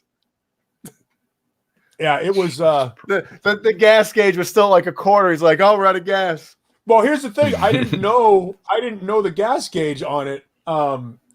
It's one of those fucked up digital, instrument panels, and the speed is right in the middle, and then there's a series of lights on both sides of it. What I didn't realize is the lights on one side of it is a gas gauge that's going down and going down. So I don't see it because I'm just looking. I'm like, and then the thing goes on, and she says to me, she goes, huh. I've never run it down to no dots before. I go, what the fuck is no dots? So I look, And I looked at the thing, and it was all the lights on the right side of the speedometer were gone. And I'm like, is that your gas gauge? It's like no signal on a cell phone. Oh, it was the worst. And funny you mention that. She has her cell phone. I have my cell phone. She's like, well, I'll just call my ex-husband to get his AAA number to get us out of here. She pulls out her cell phone. She's got no signal. So I pull up my cell phone. I've got a signal. I'm like, you want me to call your ex-husband and explain what's going on here? I'm like, I'm sure he'll love that. Did she say, hi, who's this? I'm like, hi, this is the guy that's sitting here with your wife in a dark car on the side of the road with no gas. And then she says, hey, Paul, you know what else goes down besides the gas gauge? Yeah, no. She's dog just got my finger. Motherfucker, that hurt.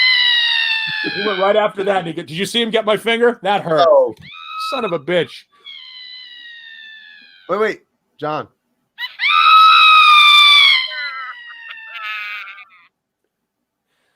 I got nothing. I don't have any sound effects. It's funny that the radio guy has no sound effects.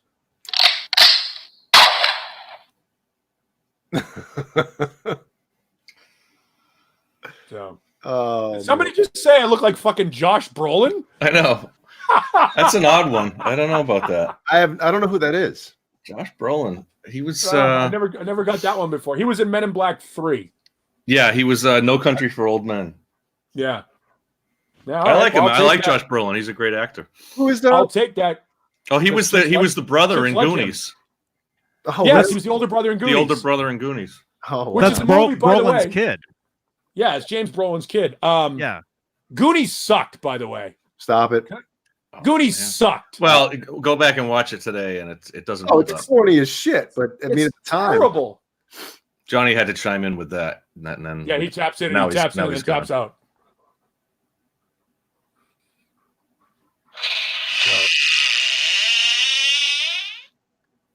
That sounds like a queef. Is that what they sound like? Yeah. With any luck, I'll find out someday. Yeah. Hey, everybody in the chat. With any luck, I don't know if you want to find out that. Somebody, what do you guys want to hear us talk about? Well, did we get any comments from last night? Did you get any comments from last night? I didn't see last night. What happened last night? Oh yeah, I kept forgetting about that. That was 2 nights ago.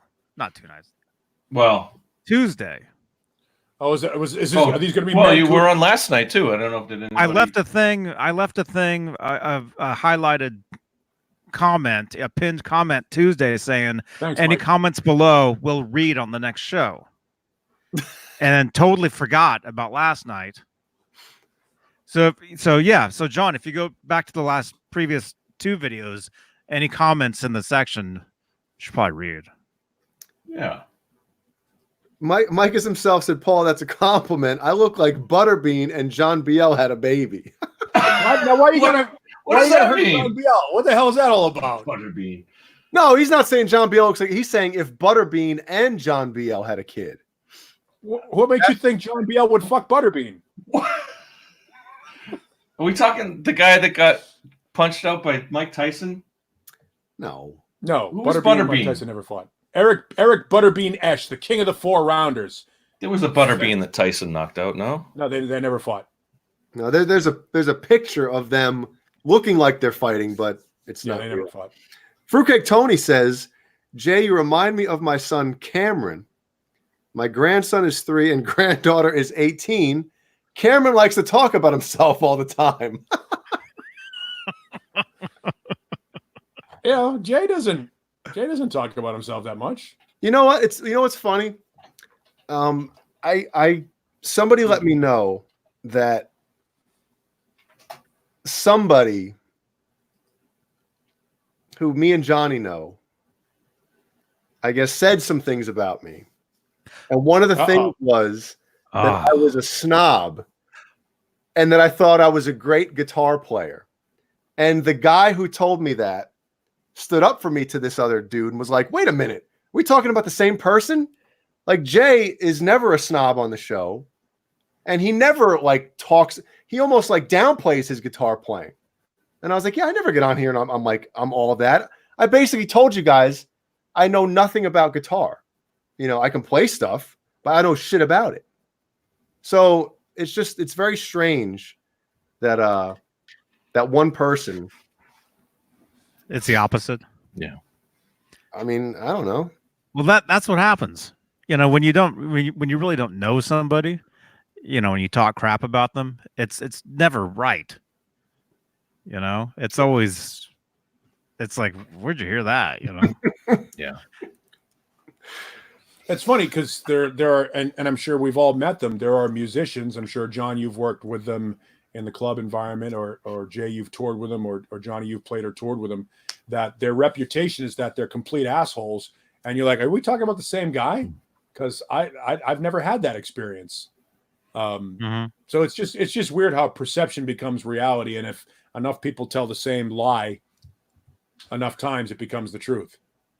Right.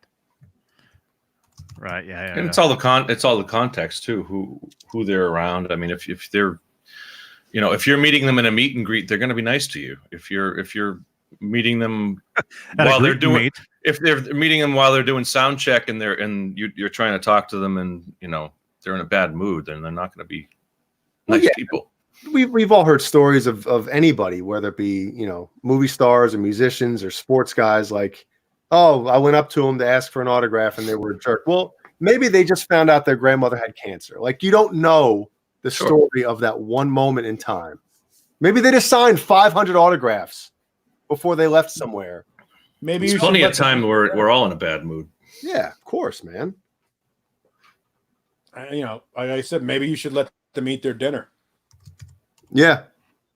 I mean, that does happen, but yeah. I mean, you know, but to have people, and by the way, if somebody's bitching about you on the internet, congratulations.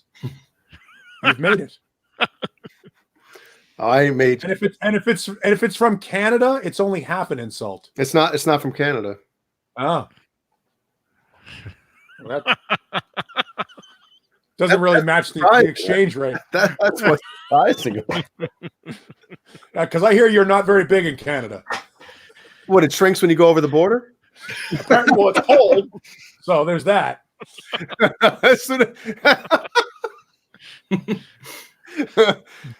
No, that's what I don't get it. That's what kind of bugs me about it. It's like, you know, for somebody, I don't know. I try to be, you know, as down to earth, and I try to have a good time on these things. You know what I mean? I'm never really mean to anybody on here, right?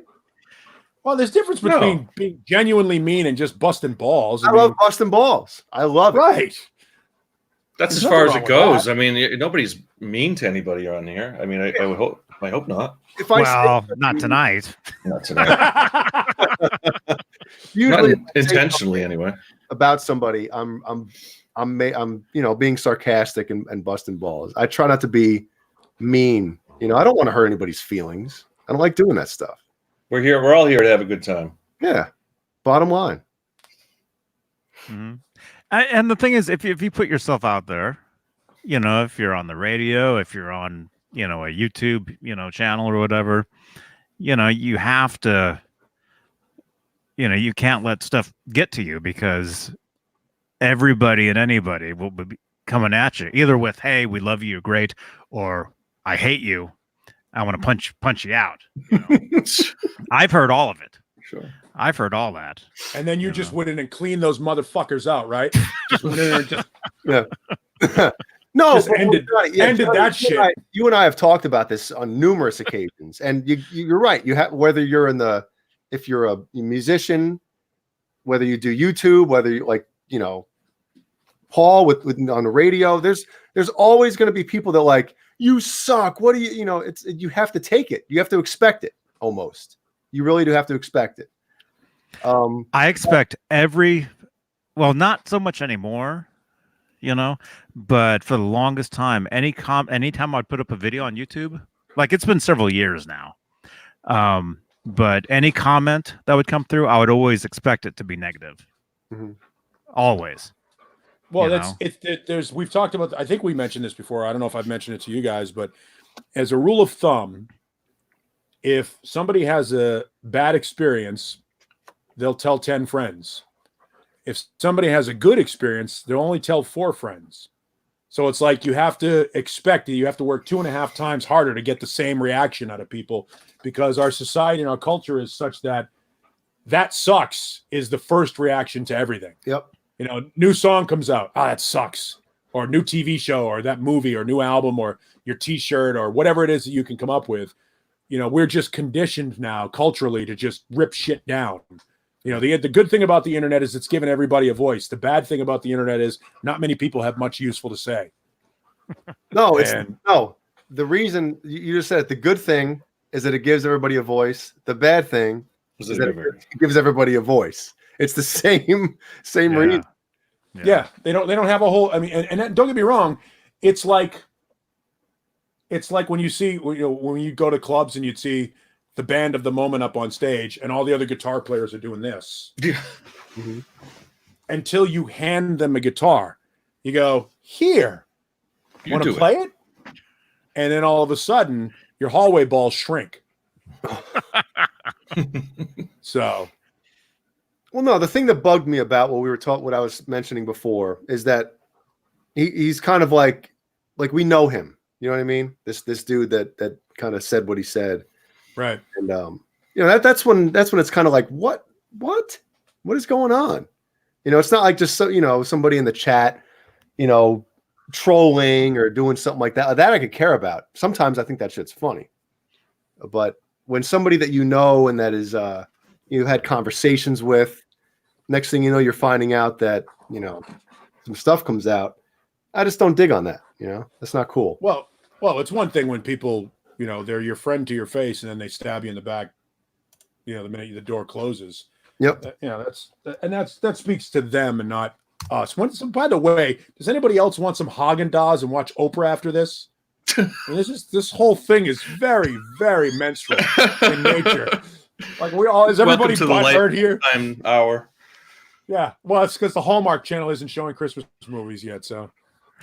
You hear about that? There's some company, it's probably Hallmark. They'll pay you $1,000 to watch. Yes, I saw that. Was it 12, 24 hours worth of Christmas movies? I think it was. You got to watch 38 something or something like that before Christmas or something. Or Not 2 worth a day. It. It's 2 a day before Christmas. Not worth it. I'll do it. Huh? Well, $1,000? I'd do it. How do we sign up for that? Yeah, right. I'll send you the link. Everybody on the show does. Like, if we all watch it, do we all get paid? There's a website you can go to sign up for it. Because my father-in-law, he is insane with watching the home. Okay, he starts watching them in July. Ace wants to do it. He just wants me to beat the shit out of him. Oh. He wants his sock that he's been shredding. Oh my god! And by the way, it looks like a whole stick of fireworks, like a whole string of fireworks. No, that's the only piece of cloth he's allowed to tear up. Oh man! So he goes nuts with it. He throws it in the pool and everything. The pelt. Has Ned slept in his bed yet? I saw Ned leaving. Yeah. Yeah, he's coming in and out.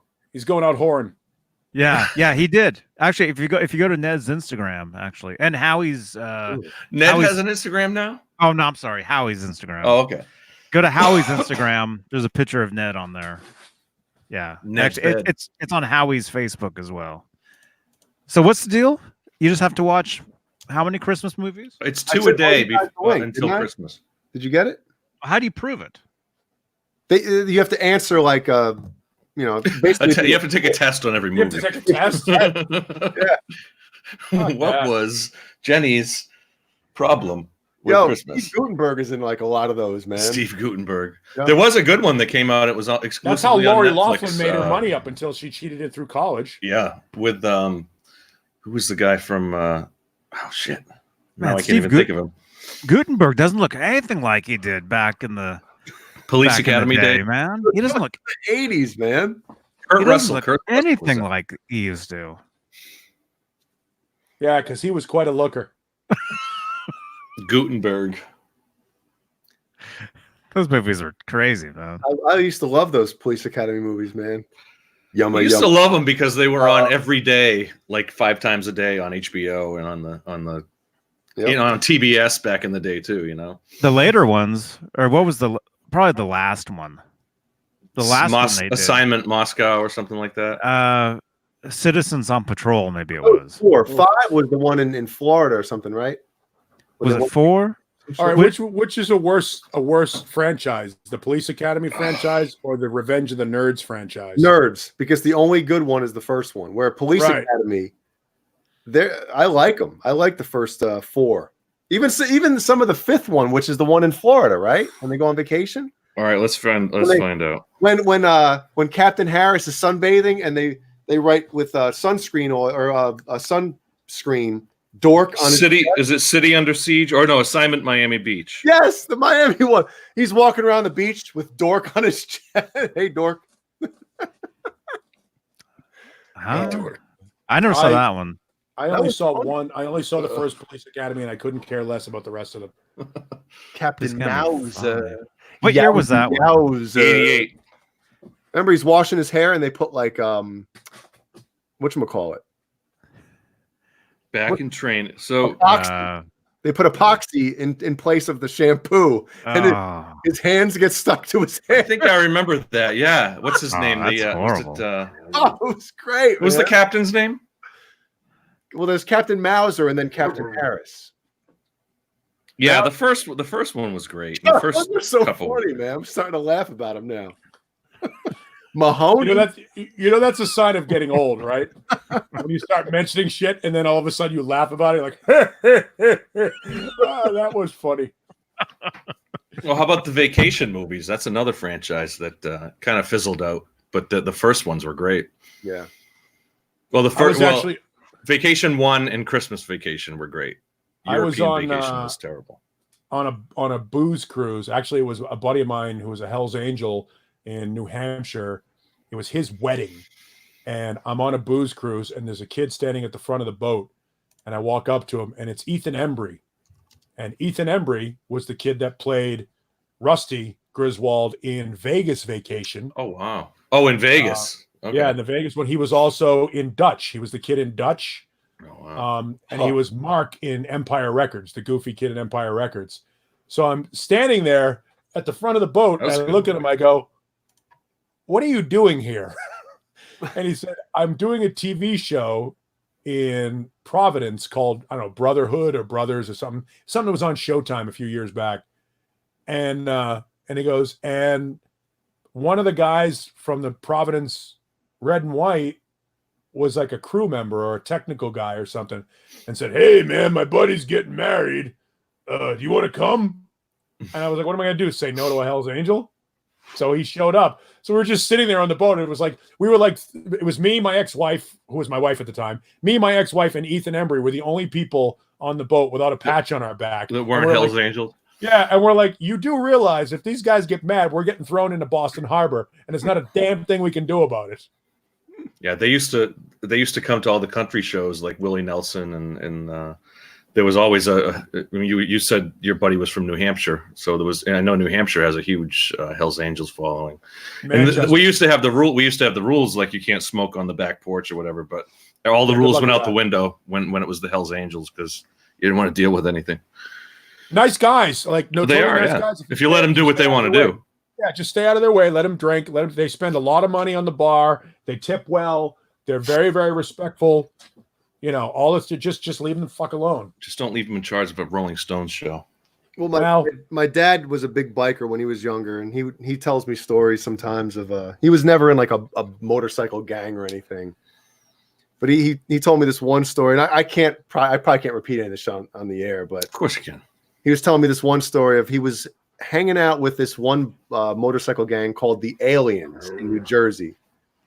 And he said they were doing some crazy shit, man. And I'm like, how the hell were you even like, he's like, if you were noticed, you know, if you had, you know, flashed an eye or something, a look like what the hell's going on. Well, that was like the 60s and 70s, wasn't it? Yeah. Like what's the Jack Nicholson movie, the Easy Rider. Easy Rider, yeah. Well, there's the thing about motorcycle clubs is they have a whole language unto themselves and a whole code and all Culture. this stuff that yeah, it's a huge it's its own thing.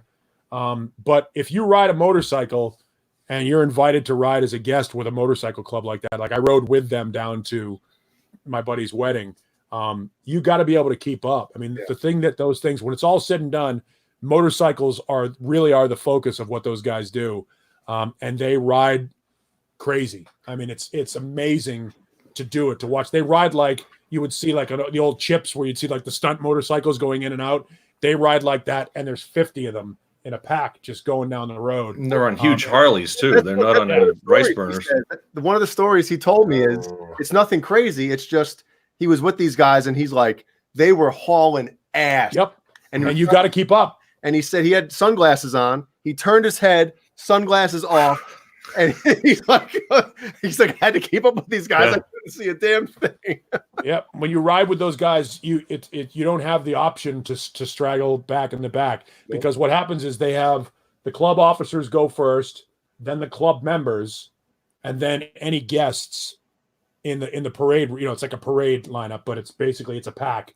So you got the club officers, then you got the club members, then you've got guests, and behind you are usually two prospects who are guys that aren't really in the club yet. They're trying to get into the club. And the prospects are the guys that make sure that the pack is safe from the rear. That's their job. It's an important job to have. But if you're a guest, you have to keep up with everybody else because the prospects are behind you, and they're like forcing you to drive faster. And some of those, parades almost, are miles long. Yes. Some of those rallies, or I don't know what you want to call them, but I've seen they come through here. I mean, this, in this area, there's a main street that goes right over there that goes through at least 3 states. And what town are you in? In Haverhill. So it's Haverhill, Route 125, Right. which goes, through several states. And there's at least once a year, there's those rallies that come through, and they're, some of them are, 10 miles long, and they'll go on for an hour, Good stuff. It's weird. Yeah, my dad was always rode Harleys when he was younger, and I never ever had the urge to ride a motorcycle. Even like all the pictures I see of him like on a bike. There's one picture of him when he was 27, and I saw it when I was either 27 or 28, and I was like, this looks like me with a goddamn big ass beard. I was like, holy shit, man. He looked badass, man. I was like, Krellbar says Rob Zombie's hometown. Yeah, we said that earlier. It is true, though. He grew up just a couple of blocks away from here. I'm sure Mama and Papa Zombie are very proud of their son, Rob. Yeah. Also, several, what's his name? Alexander Graham Bell worked here for a long time. A lot of historical figures in this area. Wow. Louis B. Mayer, Metro Goldwyn Mayer, MGM. Gold. But I can't talk. Yeah, so. what are you drinking tonight, John? Rum and dew. Rum and dew. Wait, I got to try that. Just plain regular dew, green dew? Green dew and white rum. Have you tried the Code Red Mountain Dew? No, I don't like any of the. I can't do any of the. Not even the blue. The blue ones are no. I don't think I've ever had of the Taco Bell. The Blue Dew? Nah. The man, when you get Taco Bell, you got to get the Baja Blast, man. I probably had it, but I don't. It didn't make an impression on me. Makes an impression in the toilet, I'll tell you that. That's like I have a couple of bottles of Motley Brew, which was the soda that they put out back in Motley like the Brew. 90s. And you drank Motley Brew, it was blue. It made your tongue blue. It also made your shit blue. Oh my Well, I god! have some Trooper. Your Trooper beer? Yep. That wasn't that. That was kind of like one of the first. Well, they still make it to this day, don't they? The Iron Maiden stuff. I got this and that. I haven't opened either one. I actually bought 2 cans of this and tried it. It was good. Well, it didn't blow my ass out, but it was good. This one I didn't try. Here you go. And that's soda? It's a soda that they put out when Generation Swine came out God. in 97. It's blue. I don't know if you can see the color, but it's blue. Blue. And it is awful. Motley Blue. Motley Blue. Motley Blue. Just Did like you this try it? album. Blue. Oh no, I've had it. Yeah, it's terrible. Blue. It's Blue. like drinking. It's like drinking. Remember Zarex? No, Oh, it's like a cartoon character. no, Zarex is like Zarex. It's like the fucking. It's Zarex. Go ahead and Google it, John. Zima. Yeah. Here. I want to find that stuff. Motley Blue, BLE. Oh yeah, I don't know if it's real or not. That's cool. it is real. If you look it up, yeah, it's Pepsi real. Blue, Vince Blue. Crowbar remembers Zarex. Yeah, Zarex was terrible.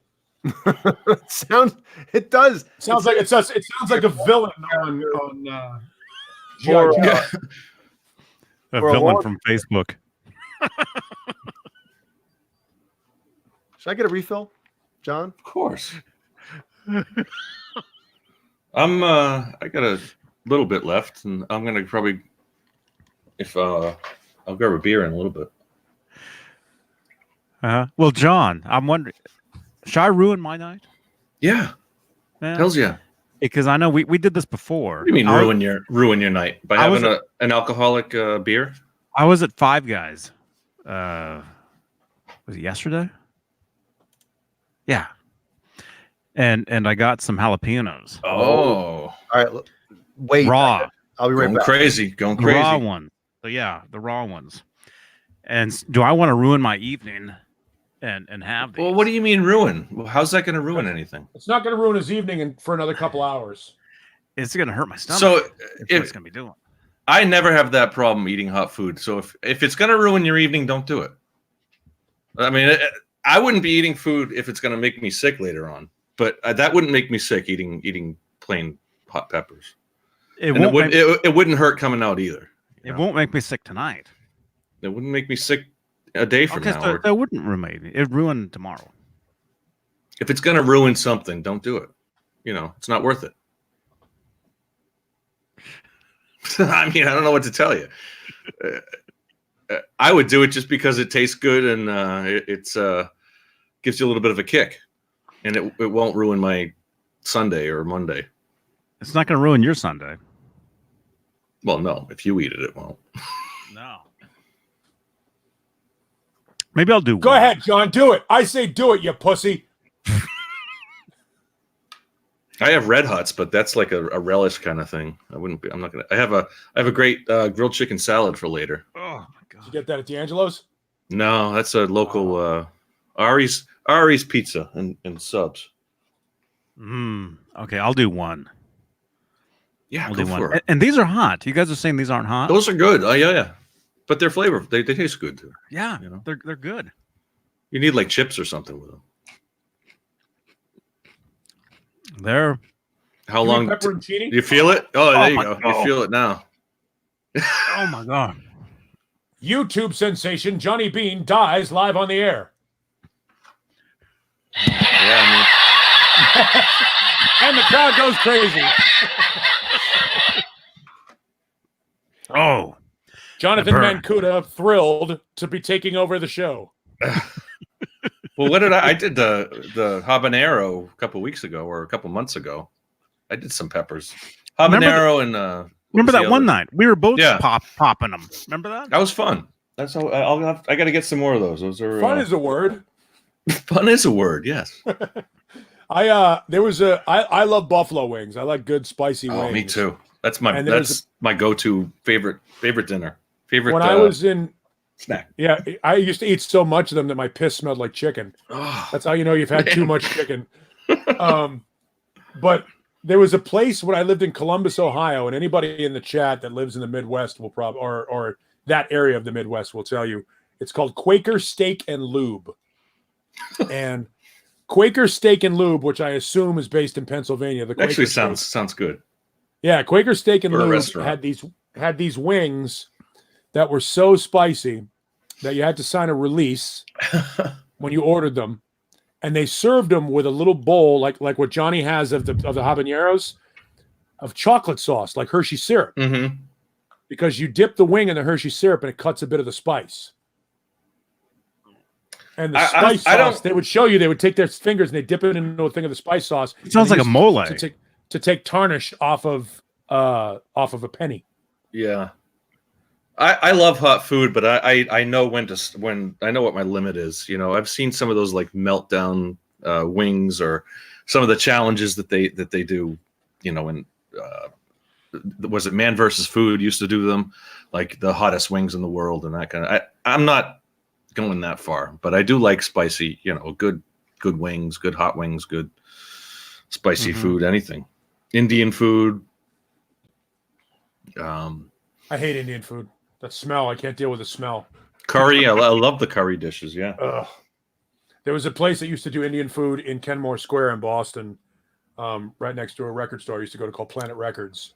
Well, what's the Kowloon? Calhoun did Kowloon? as a whole. Yeah, the Kowloon. They do a whole curry stuff. Is the Kowloon still there on Route 1? As far as I know, yeah. It's like the best Chinese in Massachusetts. Well, that's because Whaley's isn't there anymore.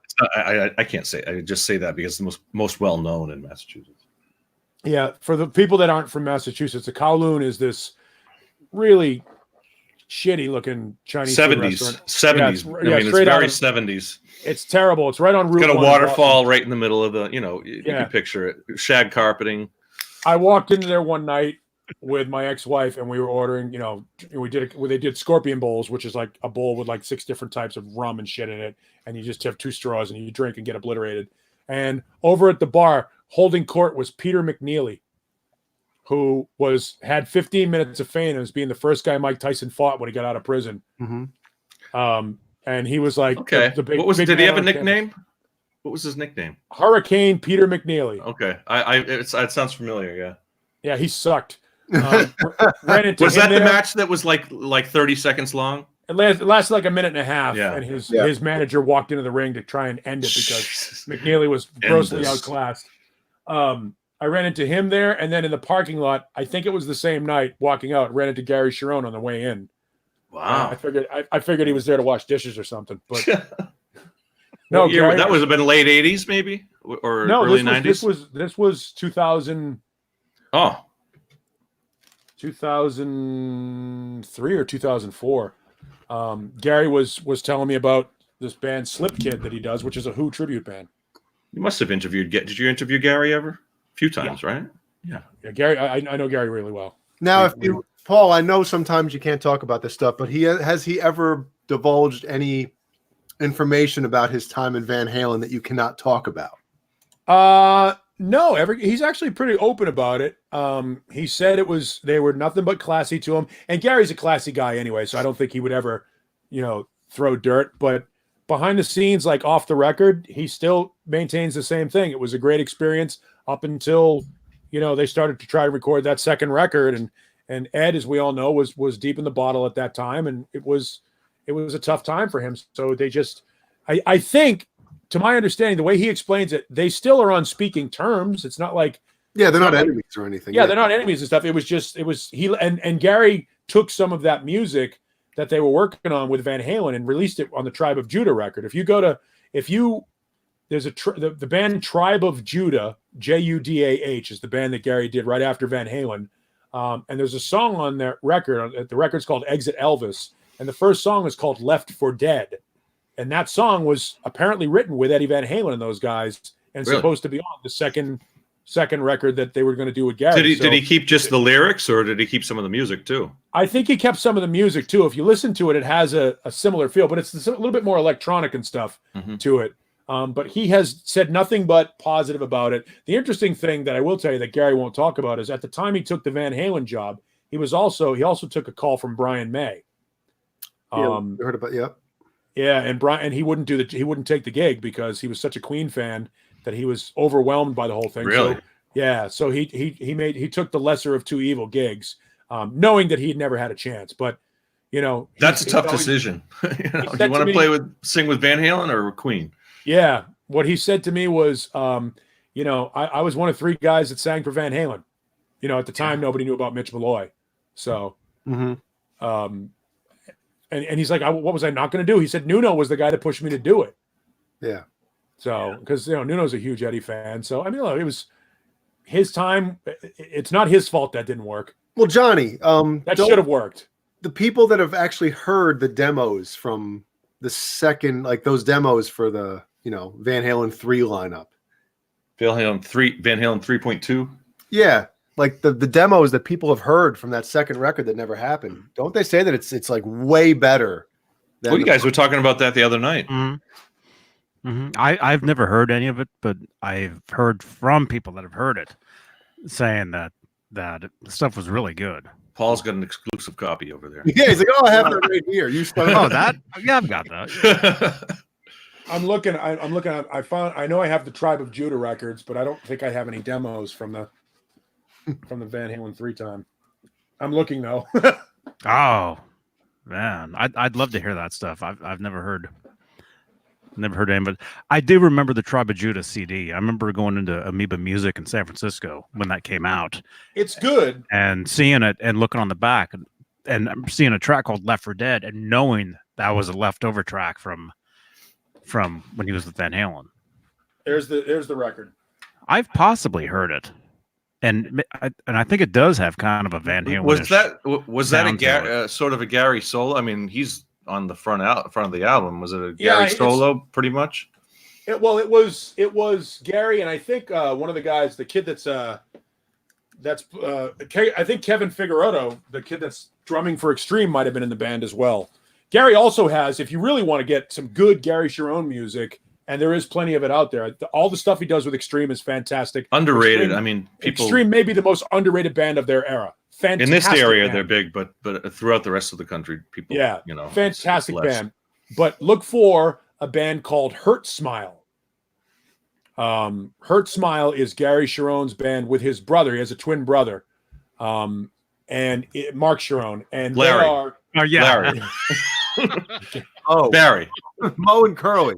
Yeah, but but Hurt Smile put out 2 records. One of them I think is only available in Japan. I've heard of that. Yeah, it's great. It's really good. Google Hurt Smile if you want, or check out YouTube. And really good band. 204 monthly listeners. They have less than my band. There you go. Is that it? Apparently, I don't know. That's it.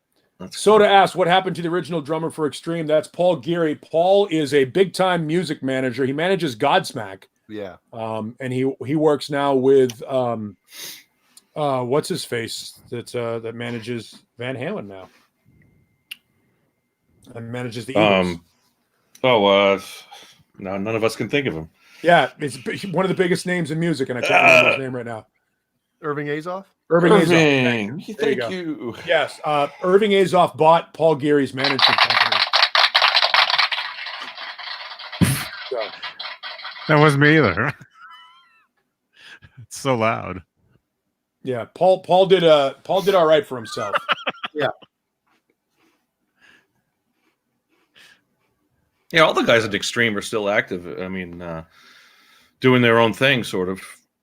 Well, Nuno tours with Rihanna. He's her touring guitar player. Right? I think they're also back in Extreme. I think yes, Extreme yeah. They're supposed to be doing a new record. It's supposed to be out sometime next year, but we'll see. Extreme played. Was it last year or the year before? Extreme was like one of the big shows at NAMM. It was Extreme. It was Extreme, and Michael Anthony got up and played with them. Yeah, Pat Badger was in a band called Transatlantic too. With it was 2 years ago. Yeah, with Perry Farrell. And I think one of the Bealers. I can't type right now.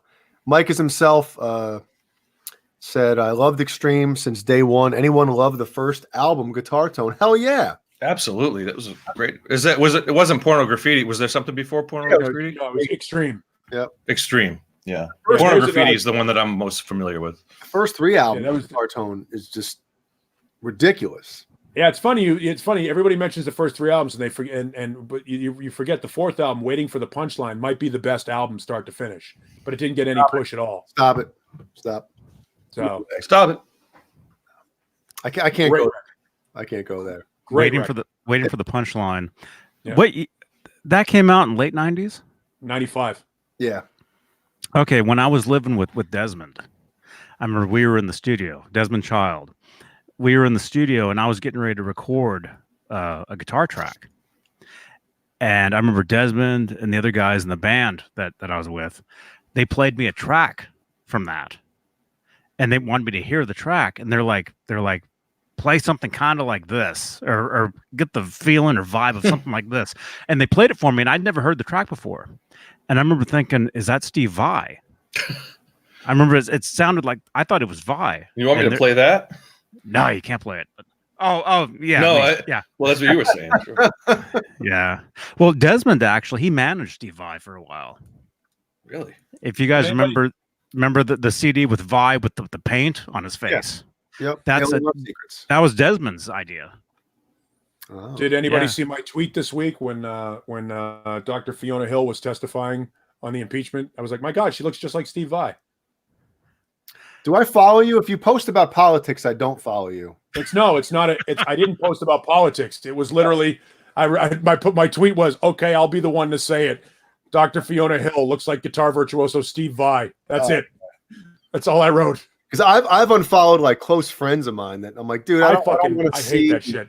I don't want to see that crap. Like, nope, couldn't care less. But if you Google a picture of that woman, tell me she doesn't look like Steve Vai. Was it on Twitter? You said? Yeah, I tweeted it out. I don't know. Was it Thursday? Neanderthal Marshall. I'm following you. Yeah. I just don't check my my stuff very often. Yeah. If you look at her, if you Google a picture of that chick, you're like, oh my God. And you can't unsee it once you've seen it.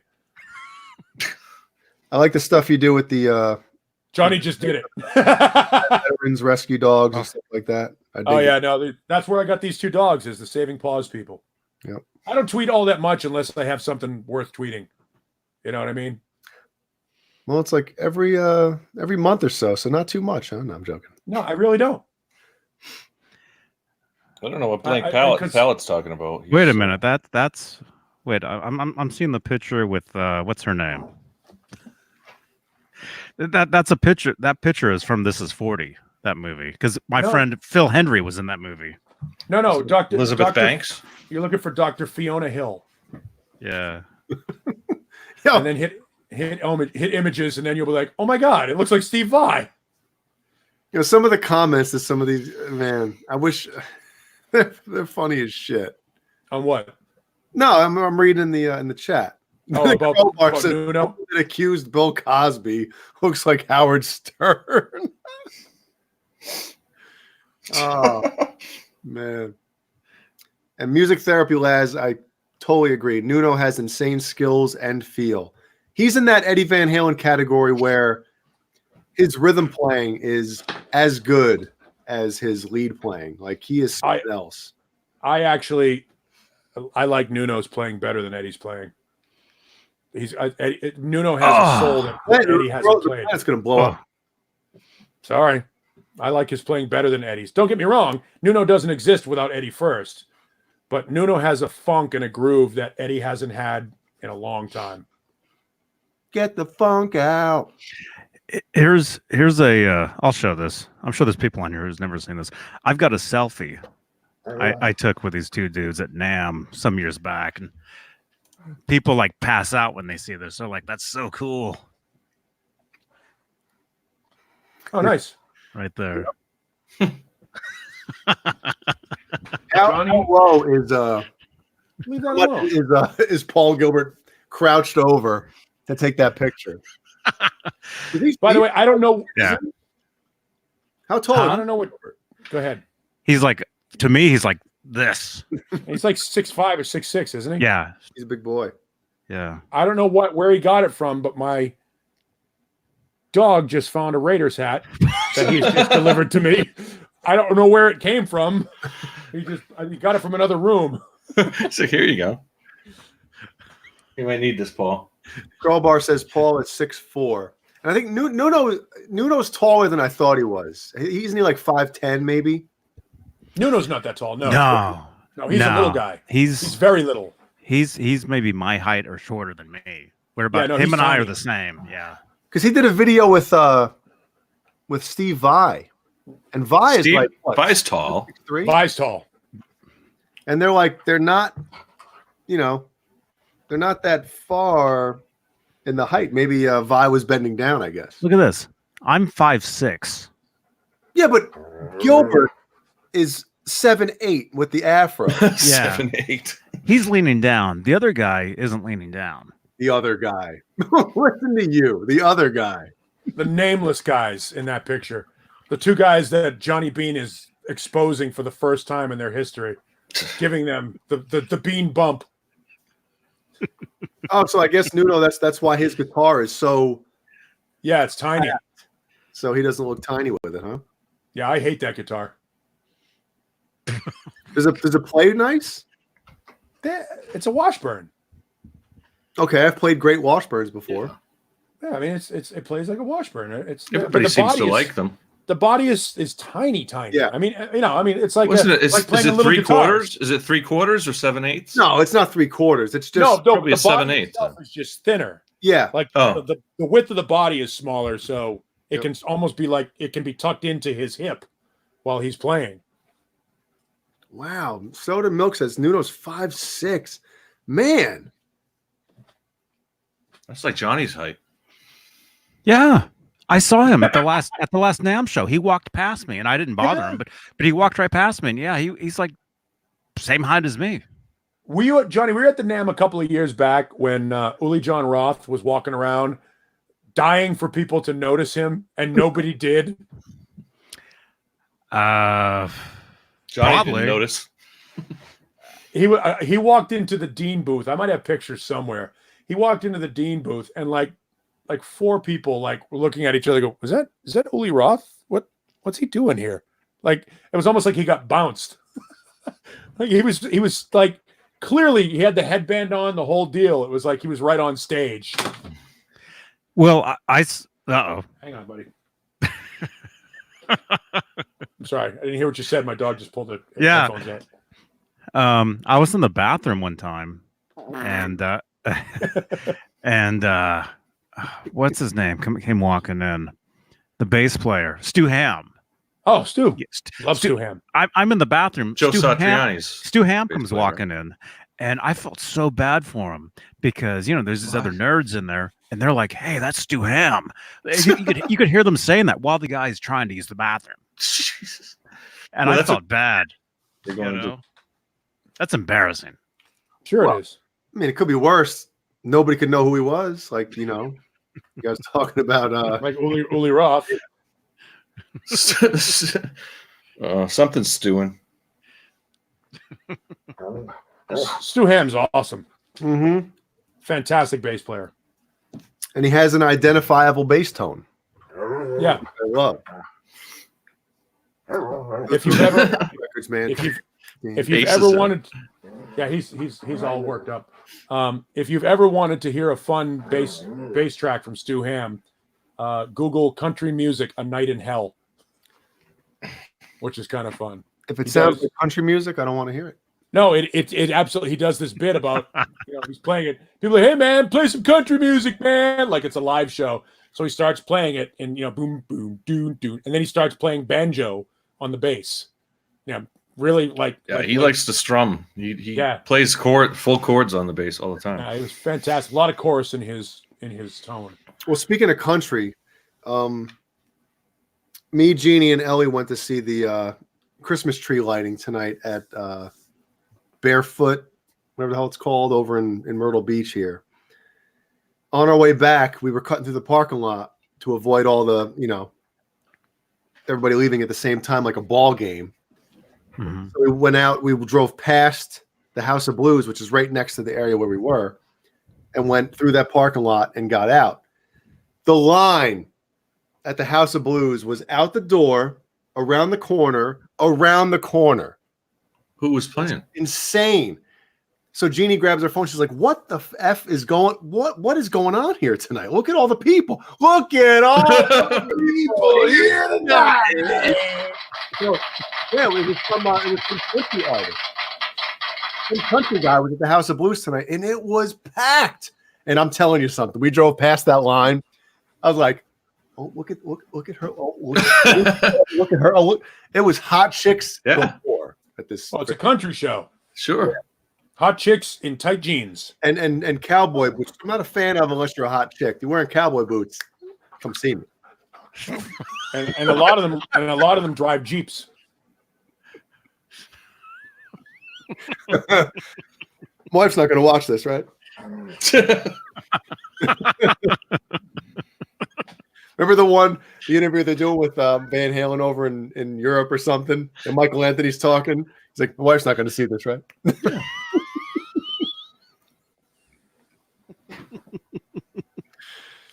All right, now I have to take away the British flag pillow from the dog because he's decided he wants to play with that.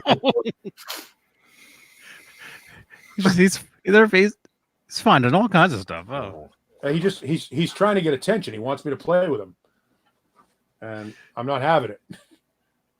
Let me ask you guys a question. If you were a famous rock star, would you? Well, Johnny, this doesn't like Johnny Beane or Jay Hannon. Johnny is. Would you keep your opinions about certain things to yourself, or would you be like open and social media all over the place, or would you kind of keep certain things to yourself? How would you be? I'd go back to like Paul McCartney, who was, even back when he was in the Beatles in the 60s, he was like the first rock star to openly say, he smoked weed and he did LSD. Not that I'm saying that. I'm just saying, but be open. You just be open. And wait, your profession? The first Paul you mean? Yeah, the Paul before Paul is dead. Not the replacement Paul. Right. But the replacement Paul never said any of that. I have no idea how I would be if I was famous, but I mean, I'd be all for just. You're famous. Honest, you got 70 people watching you, man. That's right. You're famous. Holy crap! 77. Holy shit! Don't forget to click like because you like me. No, I don't know how I'd be, but I'd like to think I'd be honest and open about everything. I think that. Depending on Paul's a celebrity. I mean, he's. I mean, dude, you get your own radio show in a major market, so I mean. All right, here's the celebrity totem pole: rodeo clown, radio clown. You're above that, yeah. You're above the rodeo clown. You know why I'm above the rodeo clown? Too fat to fit in the barrel. Oh. That's it. That's the only reason. Well, celebrity. Nothing. Was it that Mr. Rogers said fame is a 4-letter word? It's beautiful. Speaking of Mr. Rogers, I want to say, anybody seen anything about the new Tom Hanks movie? That looks interesting. It does. I want to see Tom Hanks play a villain. Well, he played one. He did. Didn't he? A couple of movies he's played villains. He was in Dexter. He was the. Oh, was he? No. Tom Hanks wasn't it. That was his kid. That's what I said. I said his kid was. His kid played one. His kid was great. Yeah. What's the one where he played a gangster? Something Road. Road to Perdition. Road to Perdition. We're getting off topic. Right, yeah, sorry. I asked the question. I expect it to be answered. I gave you my opinion. Let's go to the next one. Immediately. I think. Hang on, I'm right here. I think if you're talking about politics, I think you should keep in mind that your political viewpoint is Who's yours. talking about politics? But any celebrity, I think if you're talking about politics or anything that's a hot button issue, I think you should keep in mind that your opinion is yours, and other people's opinions might disagree with you, and think about how likely you are to change your opinion based upon somebody else's thoughts on something that you disagree with, and then act accordingly. If you were 15 years old and a fan of that artist, you might. You know what I mean? I'm sorry. You mean the if you're saying should kids listen to what artists are saying politically, or what I'm saying is if you're a 15-year-old and you're a fan of X band, right, or X artist, and they come out and say, "Oh, this, that, and the other thing about whether it be politics or just whatever," that 15-year-old brain is very easily right. I would hope they'll follow that. If you say that they're terrible, then you're damning them for all the 15-year-olds out there. See, I give 15-year-olds more credit than that, or at least I would like to give 15-year-olds more credit than that. I think with all the resources that are out there, hopefully a well-adjusted or a well-raised, if a parent does their job correctly, they will teach a 15-year-old to take every opinion and then try to research it and see if there's any legitimacy to it. Yeah, versus... but think when we were that age. I mean, dude, I work with kids. None of their parents give a shit. Right. And that's what sucks. And that's what sucks about it is you've got, you've got people. Look, I mean, yeah, I think when you assume a position of public visibility, you have an obligation to be careful about what you say, knowing that people are looking up to you or looking. I don't know. I might be unique in that viewpoint, but I think that if you're smart, part of being a public figure is also knowing that as a public figure, you have a responsibility to keep certain things out of that. Well, crosshair. You can say whatever you want, but if people come down on you, you should expect that. If you're saying something that's a little controversial, you should expect a backlash. But whether you care about it or not is a different issue. Yeah, and here's the thing too: is like a lot of these guys and girls that do this type of thing. It's like you might think you're right, but you don't know you're right. Do you know what I mean? You have a strong opinion about something. Yeah, it's my opinion, but you don't. It's not definitive that your opinion is correct. Well, you know I mean? with the internet, it doesn't matter if you're right, because even if you are right, people will always say you're wrong. And that what Always. I think the thing. I think Either that or people will blindly follow you too. Yeah. I think the thing that's important to keep in mind is we are losing the ability, at least in this country, to disagree and remain civil toward each other. Mm-hmm. You can have a contrary opinion and Stupid thumbs down. Paul. Yeah. I don't get. I think as you get older, I don't know if I'm the oldest one here. I'm 56. Are you really? Because you look it. No, I think that when you get older, your give a shit becomes a little bit smaller as every year goes by, and you realize you know who you are and you stand on your own merits. And if people can't handle, if they ask you for your opinion, then they've asked you to express whatever it is. They better be prepared for whatever comes out of your mouth. If they didn't ask your opinion and you're just pontificating for no reason, just understand you're free to say whatever you want. Freedom of speech exists, but there's also repercussions, and you're not free to deny the repercussions of your actions. And especially if you're a public figure, understand that people that disagree with you are also consumers.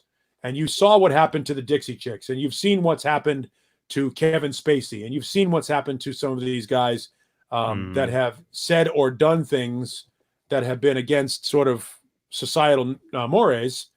Just understand if you're going to stand on your opinion, be prepared for the repercussions of it, whatever they might be. Johnny, how would you be? Yes. I would be exactly how I am. I think I agree with that. Exactly how you see me on these videos. That's exactly how it is. There's certain things I'll say on here, certain things I won't, and certain things I really don't care about. Sometimes you're better off with that kind of attitude. Although in real life, I do swear a lot, which I don't on here. I swear a lot almost all the time, except for when I'm on the radio. And I don't know why I don't swear on the radio. I think I hit the button to turn the mic on, and what happens, happens. I think I just know that not to do that. Well, yeah, technically you can't, right? Well, I can. I can just if I don't want to work. If you want to lose your job and your career. No, Johnny, I've told you that before. It's like I drop F-bombs in the middle of every sentence almost, and when I started doing the shows with you and Dave, there's some kind of filter that just comes in, and I just don't do it, All right. I'll be right back. My dog is way too quiet, and I'm assuming he's in my guitar room. Where's I'm wondering if he's dragging some shit around. That's not it. Is it this one? Where's the din din din din din din? That's the yeah. The music note. the what is that? 16th note? Where's the 2 16th notes, right? there was a different one on here before, wasn't there? That's a note and an and, right? No, there's no and. Yeah. That's 2 16th notes. That second one, that's an and. A dot isn't a dot an and? There's no dot. Dotted. No, a dot is a repeat, No. right? It's a half. Half of the value. A dot is half the value of whatever note. Of whatever was before it. But if you're reading that, it's the note, and then that the other thing is like an and. Yeah. Maybe, yeah, if you're counting it, I can see, yeah, that would be, if it depends on what time signature you're in, though. So the fart logo. yeah. And then the mouth open. Yeah, the mouth open right next to it with the fart. Blech. That's a nasty burp, man. When are they going to come out with a new one? I mean, I hope they're watching the show and that they take some of our ideas. This thing, I posted a video to Instagram like years ago with this thing. Like years and years and years ago. This thing's old, man. What? Dude, I told you I had one 10 years ago. Episode I showed up with it, Johnny, on here. You're like, dude. Yeah. What's the serial number on yours, Johnny? Do you have a serial number? Wait, lot number or item number? Well, I don't know which one. I guess the item number would be the serial number, right? No, the item number would all be the same. Yeah, the lot number would be different. Here we go. Let's all show. How do you guys all have sound effects and I don't? What the hell? Oh, mine's real old, or mine's real new. Johnny, look at the John BL's. Yeah, me and John Biel are the same. Whoa! I told you I took my old one apart, so I don't have the old serial number. So I do have one that's probably older than all of these. Come on, Paul. You got nothing there? Wait a minute. I might have to go old school on you guys. And start farting into the microphone. No. Wait, what are the... What's the frowny face? Oh. Yeah, see, the faces are completely different. The frowny face. They should have something in common, but... There you go. You need the curly wig and the hat. Yep. Yeah. Harpo. I think I have a clown nose. They should be contacting Johnny and say, "Hey, we want to make you guys a custom, one that's like this big." I wonder if anybody else, any other, show, any other, YouTube show or anything uses those. I mean, or radio show for that matter. Like Paul, what do you use for the sound machines at the studio, at the station? They probably have some guy on there doing it, right? I used to get out of there. I used to. he's going after the clown horn. I put it back on the shelf. He's like, "Oh, I can get that." I used to have it was called a shortcut, and it was it's a little computer unit. It's got a hard drive in it, and it's got 50 buttons on it, and it's got banks and all that stuff. And you load all these audio files into it, and you can just trigger them. Yeah, like a keyboard. But now anything I do usually is brought up on Audition or on a multi-tracker or on some sort of a hotkey thing in a computer at work. And we're not big on the whole goofy sound effect thing. That's safe for the Johnny. KBBL. Yeah, K-Babble. KBBL makes what is it? Something stupid. Mike is himself says, "I'll give $500 super chat to the first person that wakes up Nesdal." I'll call him right now. Jail, yeah, there you go. If you give me $500, $500, and I'll be so nice, I'll split it with Dave. I'll tell him, "Listen, I apologize, but I'm sending $250 your way to wake you up." But do you have PayPal? Do you have PayPal, Jay? Make Mike as himself PayPal you the money right now. Mike as himself. I will PayPal. You'll PayPal me. PayPal him the money right now and do it. Yep, I'll do it on the air too. That'd be worth it. Were you on the air when he called me last week? Or did he mute? Because I got a phone call last week at like 10 o'clock, and Nesdal was like, "Hey, you coming on the show tonight?" I was like, "No, man, I'm at an event." I don't think so. No. I mean, it was nice of him to call. It was cool, but it was just weird. I was like at this event, and all of a sudden my phone rings. I see it. My phone rings and it goes, David Nesdall. I'm like, why is he calling me? Yeah, he said he called you, and so that was before the show. He said Mike as himself said, "Oh, as soon as it comes down to brass tacks, he says, good night, great show." Yeah. The salt mine. Thank you, Mike. This is what happens when you take your dick out. Once in a while, it gets stepped on. Oh, I didn't see that part. No, Mike, he's cool, man. I know. No, he's a Bears fan, so he feels my pain. Thankfully. Paul, is that your Ibanez there? That's Flow or Evo? Yeah, it's the same guitar. Exact same guitar. The Gem 7V WH, which is basically the Gem 7 with the vine inlay with a white finish. That's how their model number is done. Although the new ones, again, don't have ebony fingerboards on them. But that was the last major redesign of the guitar. I think now they have the original Edge tremolo on them. Yeah, the Low Pro Edge is what's on mine. I prefer the Low Pro.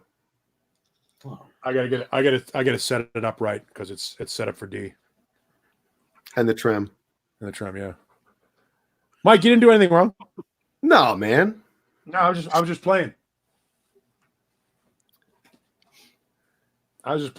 Yeah. I want to hear what Nesdall sounds like picking up the phone out of sleep. Oh, dude, he would be so pissed if I called him right now. Yeah, but then if you told him you were giving him $250. Yep.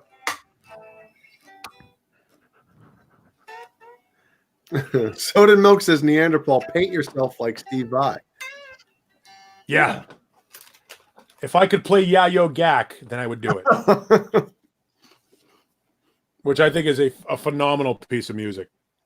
Yeah, I'm a huge Vi fan. In fact, Jay, do you have the Naked Tracks thing? Mm-hmm. You do have it? Yeah. Yep. This thing here, if you're a Vi fan and you want to play to backing tracks.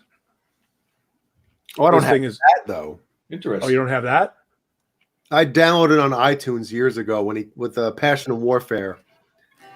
Yeah, this is remixed without all the leads and solos.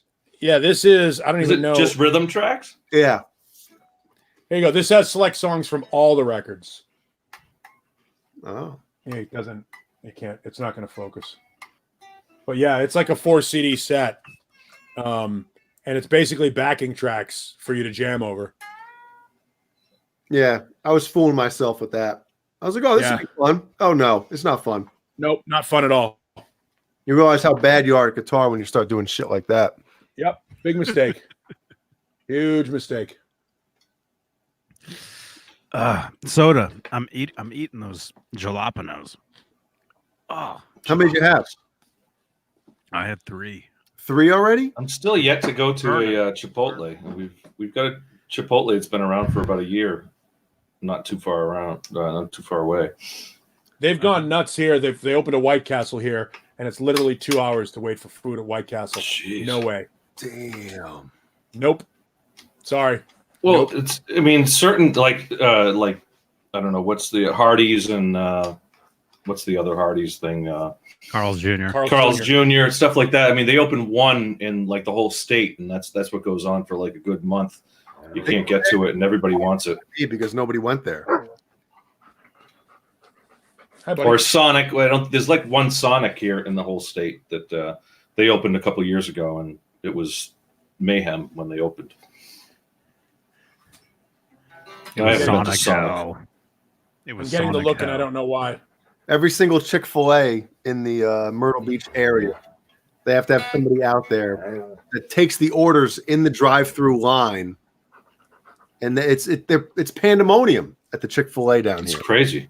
Ah. Or what was it? The new Popeye sandwich, or one of those places that had came up with a new sandwich, and people were like stabbing each other in line for it. Yeah. You know what the deal is with Chick-fil-A? It tastes like. Well, I just ate it a couple weeks ago, but if they open up a brand new location, if you camp out, if you're one of the first people to eat there, You get to eat there for free for like a year or something. That's cool.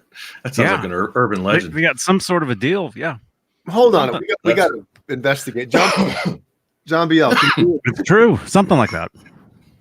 You get like a free sandwich for. Oh, he's. I'm dying over here. Speaking of. No, I don't know. We'll have to look that up. You're eating the jalapenos there. I saw somebody sent me a video of some dude taking like those like ghost peppers or something, like the hottest. Right? Was it the thing that I posted? The bomb? I posted a video of a guy inhaling. He was smoking a ghost pepper or something, or habanero. What? Smoking it? Yeah, Ooh, it's so funny. I wonder how that sounds like it would be painful. The guy's in utter agony. Wow. The stuff that he says is so funny because you can't understand him at all. It's like the what was it, the cinnamon challenge or the was that what it was, cinnamon or a tablespoonful of cinnamon, right? It just the cinnamon challenge. And yeah, Michael Smith, if you're watching this, all good, man. Michael Smith wanted to jump in, but he can't. Wait, why can't he? If he wants to jump in, why? He's a grown adult. Jump in. Grown ass man. Well, I've been getting yelled at for the past half an hour. It's not 3 o'clock yet. It's 5 minutes to 3. All good, man. Krellbar says inhaling the pepper can kill you. Holy shit! Jeez, be careful nowadays. Why did he do that? It's so stupid. For YouTube. Yeah. Exactly. It's like that Man versus Food or any of those like food challenges. Oh man, I don't see the point. It's like gluttonous to it. Either it's gluttonous or it's just stupid because some of those were. A food challenge is one thing, but doing something like inhaling hot peppers. Yeah. Into your lungs. Yeah, Johnny, go smoke that. Put it up your nose. Put up your butt. Yeah. Rub it on your eye. Let's see if I can get some next week. I'll get some see what kind of hot peppers they have at the local Shaw's supermarket. Hey, you got any of that hot shit? Actually, one thing I was thinking we could do on here, John, was they got those jelly beans. You know those jelly beans where it's like either good, the real bad flavor, like the booger flavor, and that. Yeah. Hold on. Do you have those, Johnny? I brought this up on the show either before or after Halloween, and I was going to talk about. Oh man, zombie Skittles! And I completely forgot they've been sitting up here. Beware. So Beane and I played zombie Skittle roulette. Yeah, it's the same deal. It's the same deal that I ate out of the pack. I can't even tell you what it tasted like. It was disgusting. And I tried to finish it. Tell us. What was it like? Really sour? Was it really just foul? Or was it like? Let's say this: if you soaked an onion in sweaty, disgusting socks. What's going on, Krellbar? Jeez. And what's going on here? He says he's going to bed. Okay, a bunch of hidden messages. That's all. Good night.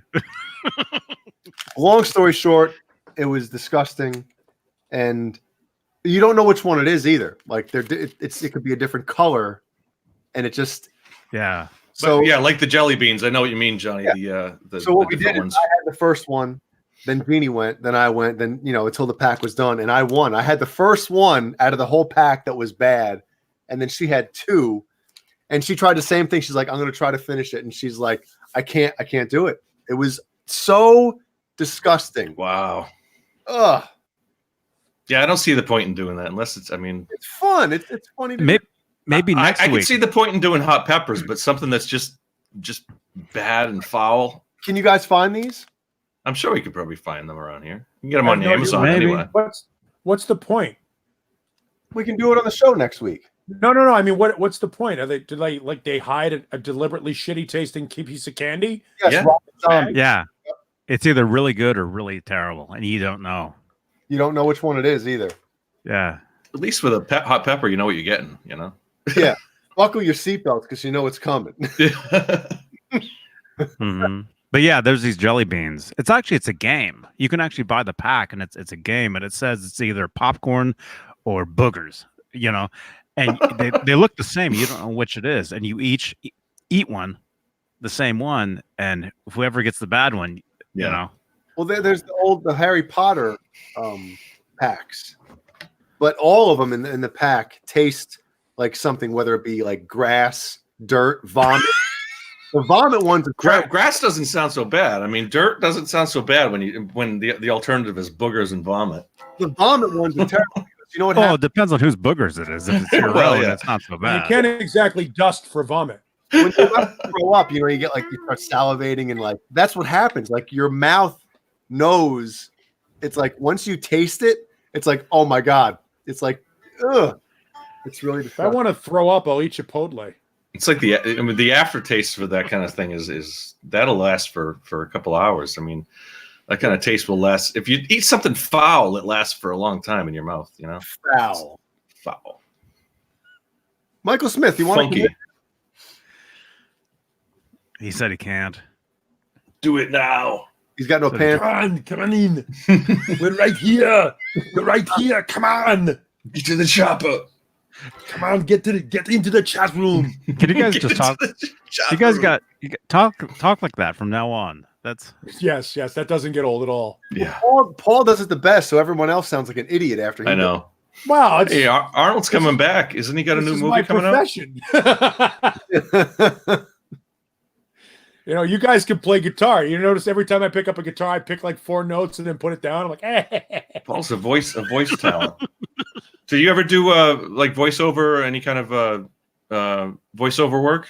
I used to do Arnold for. Well, I don't mean Arnold, but I mean just in general, any kind of voiceover. Yeah, I've done voiceover work. Yeah, I was actually the voice of Jerry Lee Lewis's 900 phone number for a while. Which was fun. Yes. when I was in Memphis. He had a 900. What do you mean, like an adult phone number, or? Yeah, no, it was like. Wasn't the 900 numbers always the adult phone Jerry number? Lee Lewis? But Jerry Lee Lewis had a 900 number when I was in Memphis. His assistant manager, who was super hot, like ridiculously hot, was a listener. So I thought, well, sure, I'll get in her pants. So she called me one day and said, hey, Jerry wants to do a 900 number. Do you want to do the voiceover for it? And I went, well, yeah. Where do I have to be? She goes, be at Sun Studios at like 2:00 Wednesday afternoon. So Sun Studios? The Sun Studios. And I'm in there, and I might have the DAT somewhere.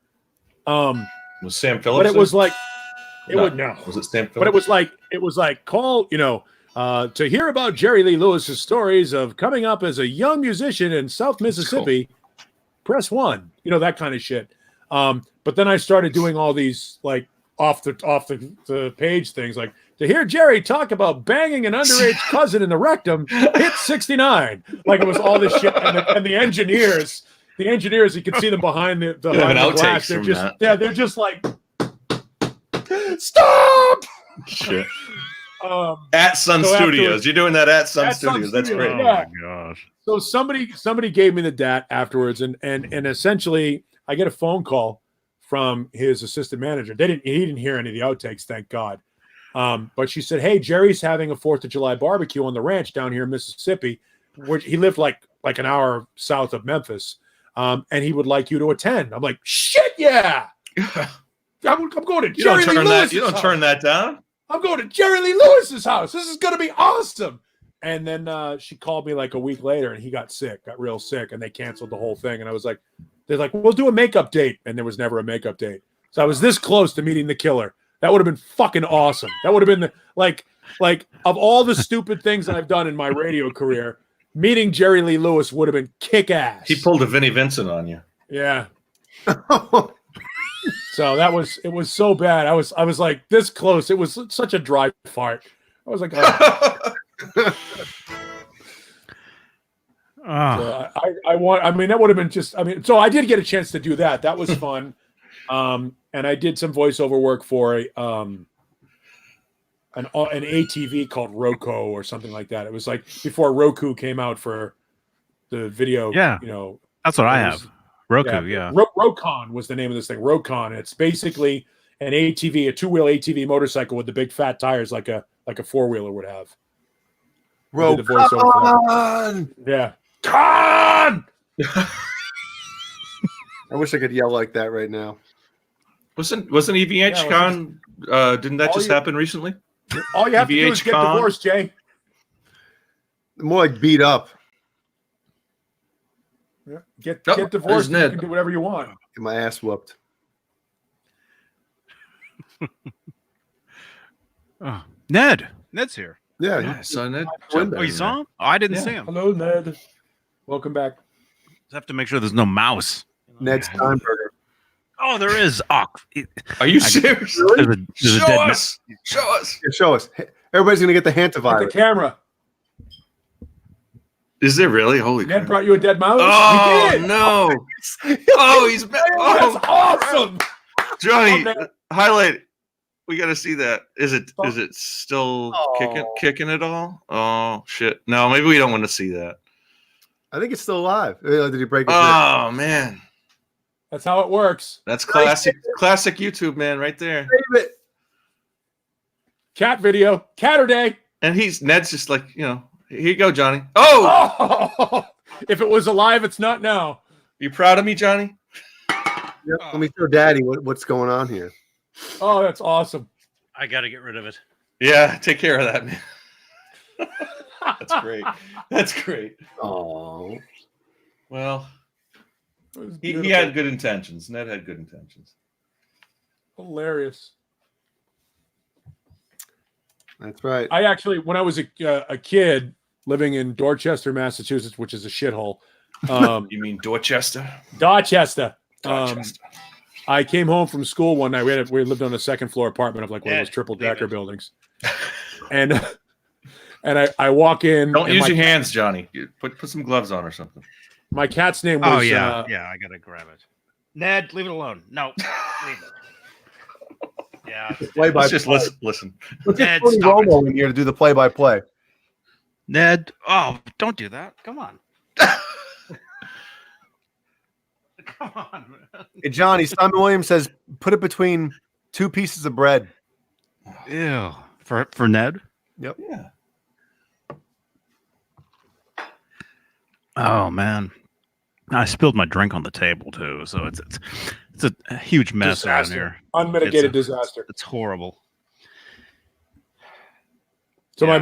my mom leaves a note on the door of the bathroom, and my cat's name was Pandora. So there's this big note that says, "Pandora in here with mouse. Take care of it." Like the door was closed, and it just had a note on the. So I snuck in the bathroom and sat on the toilet seat, with the lid down. Sat on the toilet seat and watched my cat just play the game of cat. Oh, and mouse. man. And it was so sad to watch this mouse. And I was like 12, so I didn't give a shit. But I'm sitting there just watching. The mouse is like trembling, like it's clearly. I know. Jesus. Clearly got issues. And my cat is just sitting there like licking its paw. Yeah. And just doing this. And the mouse finally gets it together and decides it's going to try and escape under the tub. And it was like, whack! And just ping, ping off two walls. And then the cat just goes back to lick. It was just Concussion. it was the worst. It was just, basically. Yeah, I have a full 15-minute video of one of my cats back when I was a kid. Well, I was probably in my early 20s when I filmed it, but you know exactly what I'm talking about. Yeah, a chipmunk, and he was just playing with it, and it had already had bite wounds on its shoulder and stuff. Yeah. Oh man. Yeah, I mean back then it was when you're younger you don't, but nowadays I couldn't watch that kind of stuff. So this is all he wants. Spank my ass, Daddy. It's the closest thing to action I'm getting anytime soon. Hi, buddy. Yeah, you're choking me with my own headphones. You got to get a chair for him. Get a chair for him, or a little couch for him next to you, just so he can join the show. He's a good boy. You still eating those cookies, Jay? What are you eating? Crackers? Ritz crackers. Oh man, I was gonna bust out the sour cream and onion, but Nice. I don't know. Now you eat sour cream and onion chips this late. You wake up with some hot ass breath. Well, breath. Well, just brush your teeth before you go to bed. Don't matter. Don't matter. Just don't bite it. It don't matter. That's what she said. Mm-hmm. I get all kinds of snacks here. Have you tried these? These are really good. Oreo candy bar. What? Huh. Good stuff. Looks good to me. You know, when you walk by it and it's on sale, you gotta try it. You gotta try it. Fruitcake. Zim's not getting that gem back. Trust me.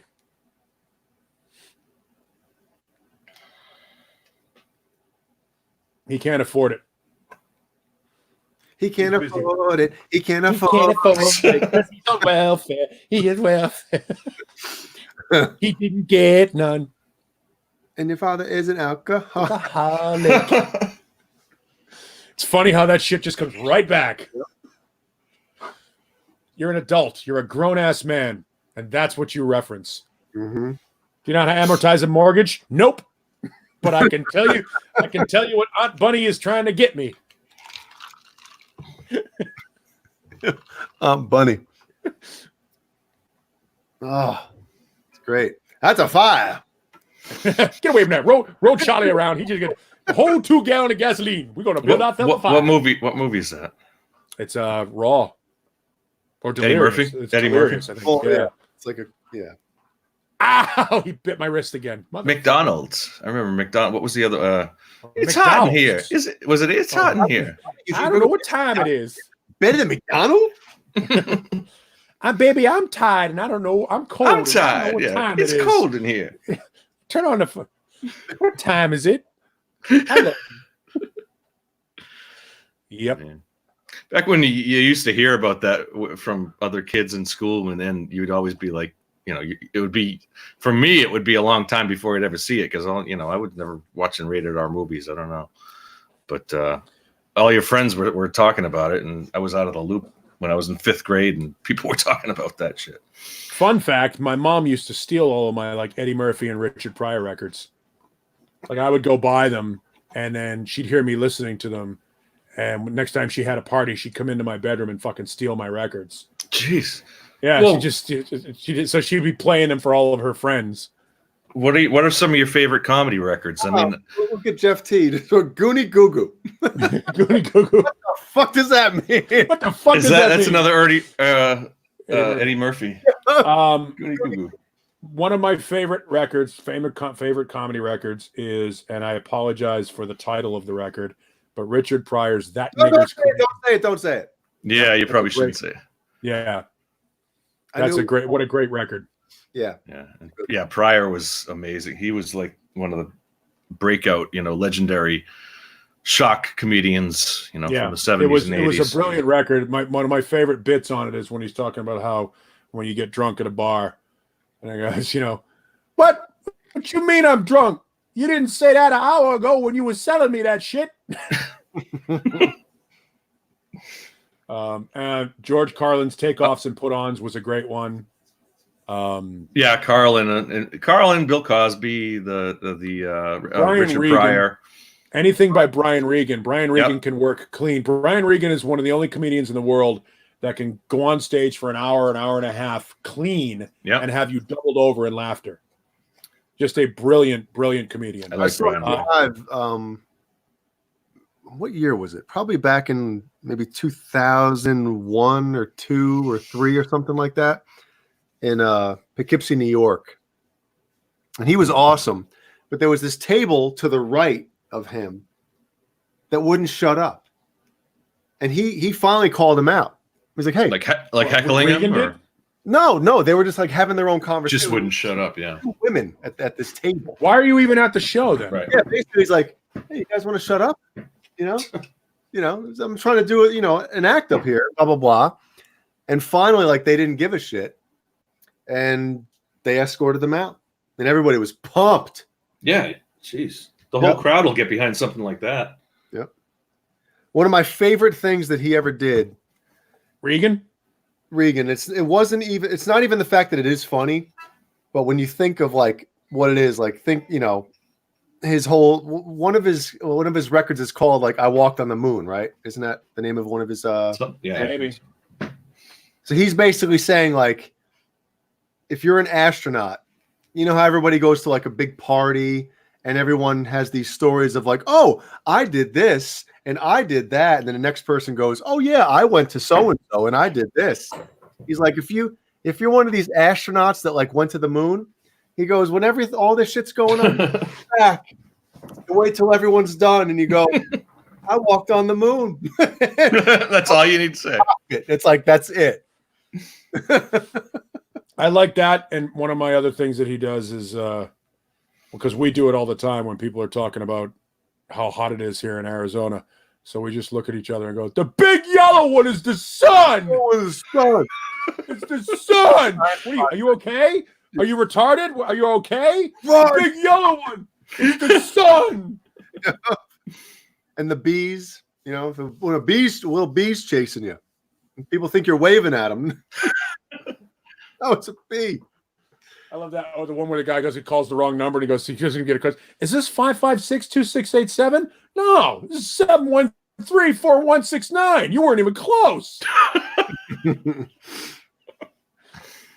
I'm in Skippy McGee's house. I'm in the wrong house. That must be Skippy over there. He's one of the only guys that can, and he works clean, and he does radio very well. Jim Gaffigan's another one that is along those lines. I don't know if he's fully clean, but he's a pretty. Yeah, clean. Gaffigan's clean. I'm pretty good friends with a guy named Craig Gass, who's pretty good. Does a really good job. Does some voices and stuff like that. So that's most of my voices are not really me doing voices. They're me doing Craig Gass doing the voice. I do that just to screw with him. You know Bob Marley from out here? You must have. I don't know him well, no. But I remember there was a guy named Michael McDonald there that was really funny, that I really liked. Regan's from this area, isn't he? Yes, I think so. Yeah. Or no, he's from. He's from Florida. I think he's Florida. I think they went to school in Worcester, though. Maybe, yeah. He probably went to school around here. And I know, obviously, Leary is a Worcester guy, and what's his name? Stanhope is another guy from Worcester, but he lives here now. Doug Stanhope lives in Bisbee, which is just north of the Mexican border. Eddie Izzard. I love Eddie Izzard. I think Eddie Izzard is brilliant. He's British, right? Yeah, English transvestite comic. But you forget that he's wearing women's clothing about 5 minutes into his act because the act is so funny. Oh, Craig Gass is the guy that does the Eddie Van Halen story with Living With. Yes. Craig's from effing hilarious. Yes. Craig is he's from Tucson originally. And we became friends like 10, 15 years ago when he went into Kansas City for a show and the morning guy wasn't there. So he came in on my show and we ended up doing dueling Gene Simmons all afternoon, which was kind of fun. Who was better? It was Craig. Well, my Gene Simmons impression is more Craig doing Gene Simmons, a very powerful and attractive man. But Craig can do it. He can do the yell, the more Gene. That's what he can do that better. I can only do the soft-spoken Gene Simmons. So when we do it, yeah, Gene Simmons is a very powerful and attractive man. It was I that found Edward Van Halen. So when I do Gene, it's me. I'm making fun of Craig doing it. But he tells the Eddie Van Halen story. He tells a great Gene Simmons story about how Gene. This may or may not be public knowledge, but Gene likes thick women when he's on the road. He likes to bang thick women. So they're in some place. He's one of the road crew guys tells the story to Craig, and you see Gene with these two very, very bovine looking women. Heifers. We call them heifers. Yeah. And they're going into an elevator and going up to Gene's room. He's got, he's holding both of them by the hand. And the guy's like, Gene, what are you doing? Like, what is going? So Gene, before the elevator door closes, goes, "You can't eat steak every night. Sometimes you have to go to McDonald's." We're just like, it's such a fucking great story. That's a great quote. Yeah.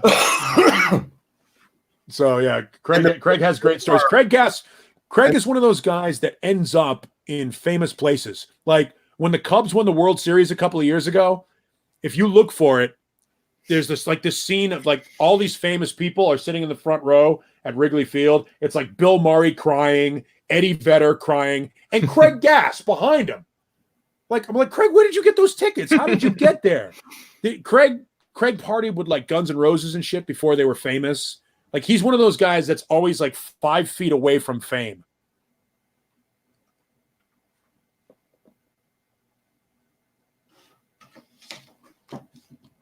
You had a point that you wanted. Yeah, no. Awkward silence. I was going to say that was weird.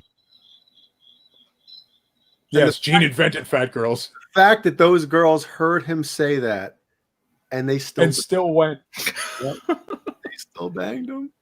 My Gene Simmons story is July 4th, 1988 in Swansea, New Hampshire. You may remember this show, John. Yeah, Swansea, New Hampshire. Yeah, he's playing at this like fairgrounds. Keys at Keene State? No, it was the fairgrounds, wherever the track or the fairgrounds are up there. And Metallica actually played there at around that time. Probably, yeah. In the early 90s. It was Kiss, LA Guns, Balaam and the Angel. What? And I forget the other two bands. One of them was a local band. So Gene is we did this it was me and a guy named Bill Fisher who ended up being a record guy. Long story short, we were playing Frisbee with Eric Carr all day. It was fucking awesome. But we're up on stage. Me and this other kid named Paul. He was playing with him at the time? Yes, it was 1988. So we're standing up on stage, and it's me and another kid named Paul. And this girl in the crowd is yelling, "Paul, Paul, Paul." So we're like looking down to talk to this girl, and Gene pokes his head between the two of us and goes, "Can one of you explain to me why you are a bigger star in Swansea, New Hampshire than I am?" So we go, "Well, no, this girl down here, she knows, and she knows this guy over here." So Gene looks down and sees her and sees that she's got a shirt cut down like here, and she's stacked. He pulls it. He goes into his jacket. He pulls out a cloth pass, and he goes, "Bring her to me." So we go out and we get her and we bring her back, and Gene brings her up on the side of the stage where we're standing, and he leans in and he whispers something in her ear, then walks around behind her, grabs her shirt, lifts it up so we get a beautiful shot of her rack. And he goes, "Jen, I'd like to stay, but duty calls." And he takes her, grabs her by the hand and takes her back to the trailer. And there's classic Gene in a nutshell. It was totally him. It was such a cool, and I was 20. So imagine you're a 20-year-old kid and you're like, "This is awesome." Yeah. He's God to you. Somebody who can do that. It was pretty amazing. Yeah, I had a pretty good time between 1986 and 1990, like as a kid being completely blown away by the music industry. Like, oh, you're doing college radio. Well, you were basically Cameron Crowe for a little while, weren't you? Funny you say that. I always reference the interview that Henry Rollins does when he talks about how he got jumped on by HR from Bad Brains at a show in Washington, and he goes, "This is what I'm going to do for the rest of my life."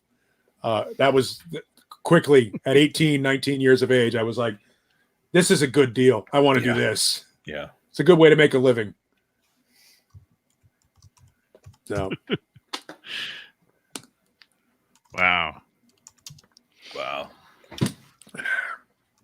Johnny, how's that situation over there? Yeah, did you handle the? I did. I got Ned out the door with it, and before I could shut the window, he came back. Oh, shit. So I had to get him back out the door again, shut the window, and I'd spilled my drink all over my desk here at the same time. So it was a mess. Everything is good right now, though. Although I can't really talk. Johnny, just grab the microphone like this and do this. Say, "John BL." We can all do that. Hey, John. I don't have to. I'm not married. No. Neither is John BL. Neither do I. I can do that too. Yeah. John and I are men. Men.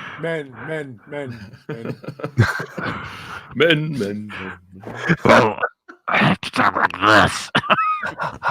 How do you laugh when you talk like this? If you want to catch someone's attention, whisper, "Help! I'm drowning." Help! Somebody farted. I think somebody asked a while ago what kind of microphones we were all using.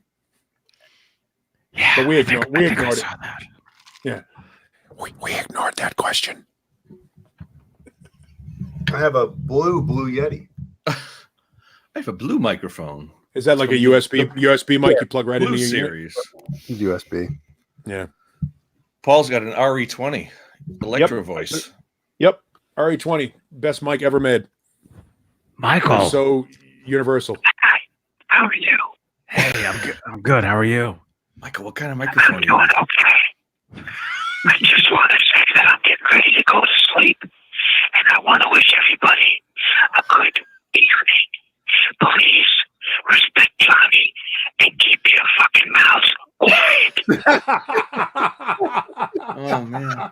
Sweet dreams, Michael. Michael, I'm out of here now.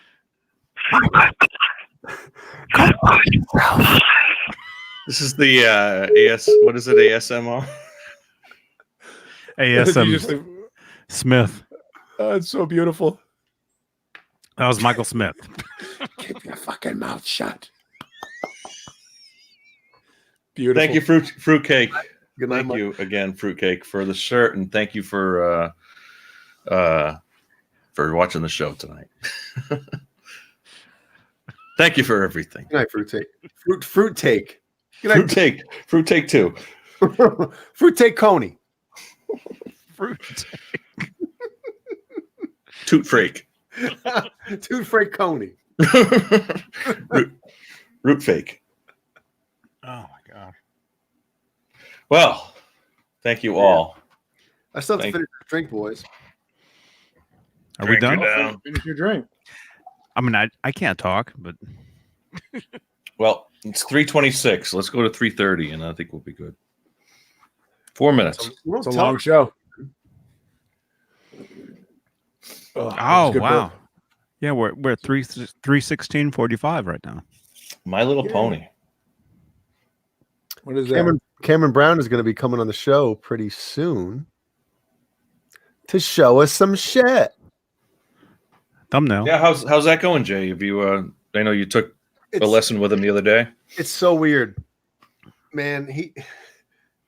I talk to Cameron quite a bit now, and every time we start talking about like guitar, he's like, "What are you doing right now? You want to go on? You want to get on? I'll show you some stuff." And I'm like, "It's the middle of the day. I'm hanging out with Ellie. Jeannie's working. I'm like, I can't just, go upstairs and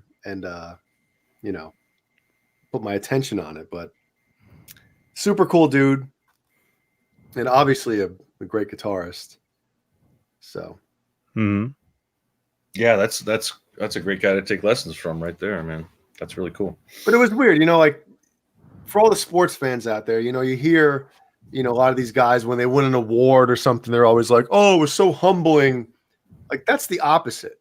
When Cameron Brown was working with me on the Skype lesson, like he was showing me literally like basic scales that I don't know, That's humbling.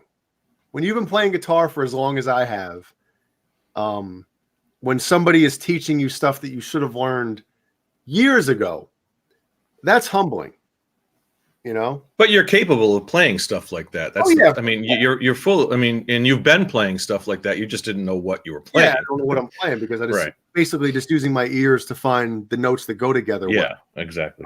But I have no idea like what this is. I know the sounds of like minor and major. I know all that stuff. But as far as looking at the fretboard, it was always just a guessing game for me. I could never sit down with anybody and start jamming. You know what I mean? It was always like I have to literally write a solo note by note. Otherwise, I just couldn't do anything. Yeah, I have no idea what's going on the fretboard at all. I have no concept of theory. I can't read tab. I can't read music. Anything I do is through dexterity, just practicing the finger movements and just finding the notes on the guitar. And okay, it sounds okay, so I'm going to go with that. But if you said to me, hey, I'm going to play this song, it's in C, I'll be like, okay, show me on the neck where it is. Yeah, because I don't know. It's in C. Okay, let me see what you're doing. Right. I'll just watch. You see, I mean, I got lazy. I started playing at 79 and I got thrown out of guitar lessons because I wasn't practicing. And then I ended up, because I didn't have any money as a kid, I ended up being a singer because that was the cheapest instrument I could work on. Yeah. And then I had two really good guitar players in the band I was in. So they ended up being my hands. So I'd be like, okay, play that 4 times, then move it up a whole step. Like that's how I learned anyway how to compose songs or arrange songs. I had 4 hands that could make it happen for me. So now that I have no band and nobody to play with, it's very, very difficult to write. No. It's just very difficult to write and compose a song. I wrote lyrics for a song like a couple of weeks ago, and I sent the lyrics to my old guitar player. I was like, hey, Barry, can you work on some music for this? Because I can't. I know what I want it to sound like, but I can't make what I hear up here come out here. That's Gary's twin brother, right? Yes. My friend Barry, who makes his money now as an electrician during the day and as a Rudolf Schenker guitar player impersonator at night in a Scorpions tribute band. Nice. In fact, they played up near you, I think, last night. Up near me?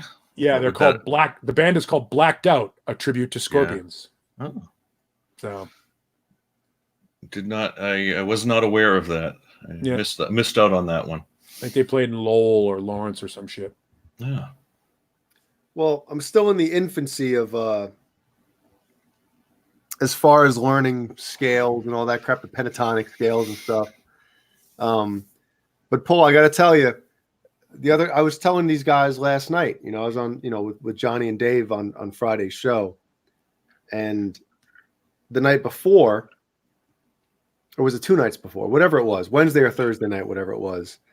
Cameron told me, like, learn these shapes, the 5 positions of the pentatonic scale, and then start like just jamming to backing tracks with them. And you'll see it just all of a sudden, you'll look at the fretboard and you'll see, without even touching the fretboard, you'll see the shapes on the neck. And I'm like, I've heard that from other guitar players that they say, oh, it's like a road map, you'll see. And I'm like, how is that even possible? Well, it happened, just learning those 5 shapes. All of a sudden I'm playing. I'm like, holy shit. I know. It's like a web of connections. I mean, just where to go. It was like an epiphany for me. And now it kind of like, now I'm pumped to like play guitar in a different way. Cause I've done it like backwards, you learn just, I tried to learn theory when I was younger, but it bored me to death. I never thought I was smart enough to learn it. And I just kind of set it aside. I'm like, I don't need that.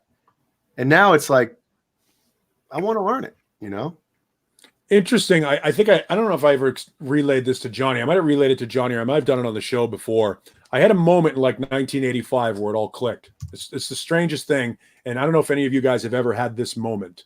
But I was just sitting in my room playing a little guitar and just practicing, like doing regular scales and stuff. And all of a sudden it clicked. And I was Yngwie for a minute. like it all made sense. I could find where I wanted to go, and it was all in key, and the shapes were right, and everything was great. And I was like, this is awesome. Finally, after all these years of playing, 6-7 years of playing, and I'm like, and for like 15 minutes, I was having a great time on the neck and stuff like that. I'm like, oh, that was so good. I'm so stoked with stuff. Yeah. And I went up and I went out to the kitchen, grabbed myself a drink, came back, and I was like, it's gone. All right. Shit. It's like having the mojo. Like at the time, you're in the groove or you're in the zone. For a moment, sure. For like 15 minutes. Yeah. It all made sense. And I've been chasing that moment in 1985 ever since. Or at least you thought you were in the zone. For a moment, it worked. It was like suddenly my fingers did what I wanted them to do, and then you put the guitar down, and 10 minutes later you come back with a drink of water, and you're a mongoloid again. You might as well be Stephen Hawking with a guitar in his hand. Well, I got to tell you, it was really cool. You know, after I started playing when I was 16, and for all these years, I've seen the fretboard of a guitar that looks like a fretboard. Right. You know, it looks like dots and dots and dots, whatever. But the other night when this happened, it's just like you just see. I saw the fretboard in a different light, and it was really cool to have that happen. Finally, well, now I want to figure out how to do that then, because once that clicks, I'd be stoked, because I would really love to be able to make what I hear come out of my hands. I mean, I've got the dexterity to make it happen, but for whatever reason, man, it just doesn't click. It's like your musical brain is way more advanced than your physical capabilities. And that's the most frustrating thing in the world. It'd be one thing if you'd be able to sort of learn it all at the same time, but it's like being able to read a language, but you can't write it. Well, I just remember, and if anybody in the chat or you guys have done the same thing, like when I tried learning theory when I was younger and learning scales, I didn't realize that, you know, you can't just play, oh yeah, this scale is this. Okay, what's the next one?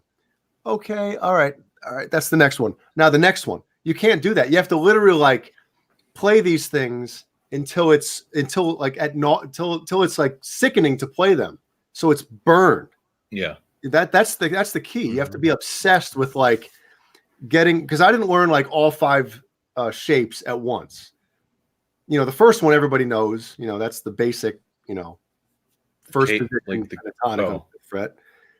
But after that, like I would learn 2 of them. Okay. Get those 2 together, and then after a day of playing that, you have to really play them until you're sick of them, you know.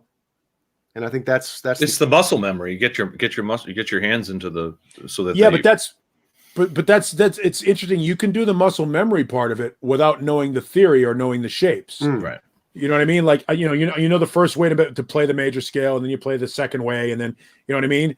And that's great if you just practice those over and over. Your hand will do that naturally, but you still don't know where you're going. The key was, right. and I've heard it before, and Cameron told me to do it. He said, once you start playing these to backing tracks, then the musical part kicks in, and that's where your brain starts seeing things in a different way. Like you can play a scale up and down till you're sick of it, but it's not musical. It's just. Would you recommend playing to these backing tracks? No, I do not. Is it a little too much too soon? Yes. Too soon. That's what I'm saying. Like, Paul, if you just learn like the first 2 or 3 shapes on the pen. Now I'm talking like I know what the fuck I'm talking about. I don't, but I'm serious. Like the first night I fired up a backing track in the key of A and played. All of a sudden, it just lit up after a little while of doing it. I'm like, okay. Yeah, where can I go? It's like I like playing with GarageBand or something like that, you know. And there's plenty of those playing in a certain key. You can pick which key you want to play in, and and knowing which notes are available to you, whichever key you're playing in. And it's all the intervals. It's all about, you know, what the interval between this and the next note is going to be. That's essentially what scales boil down to, you know. Mm-hmm.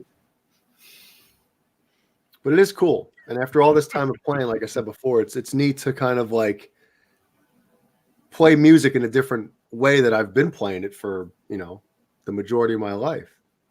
It's funny too. It's an echo of how many different guitar players have we heard. You know, Angus doesn't know any theory. Eddie doesn't really know any theory. Like, they still know the basics, though. Yeah, well, Eddie learned on piano, so I mean, he was faking it, but he was able to understand the notes that were, you know, I guess he did it by ear mostly. The guys we love are all profess to be self-taught and have no idea, and the guys that are super schooled guys, the Yngwies and the Blackmores and the Vais, Steve Vai, the Vais can't sell a record. You know what I mean? Meanwhile, you get Angus and guys that are just doing the Chuck Berry 12-bar blues thing. The Keith Richards of the world are legends. Right. So the argument for theory versus feel. Steve Vai got his break from transcribing Frank Zappa. Yeah, which is like, I mean, you listen to all that early Zappa stuff, and that's like Vai is today. You know, I mean, just out there crazy stuff, but it's all based in theory. I mean, I think Zappa was, he knew what he was doing. To say, I mean, whether he knew theory. Well, Zappa's one of the greatest underrated guitar players you'll ever hear. Yeah. People don't realize how good a player Frank was because his music was so weird.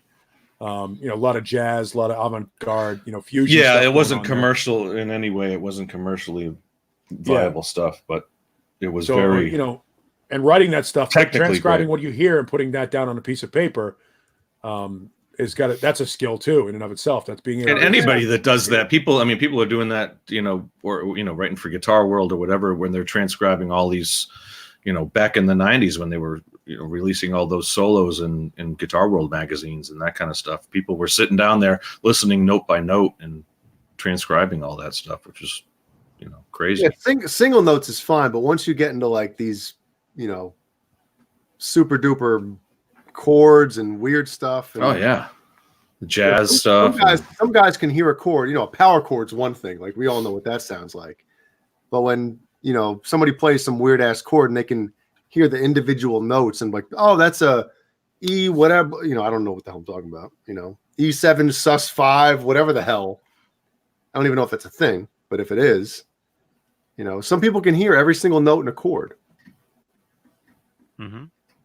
Yeah, I mean, you can hearing it and being able to find it though are two different things.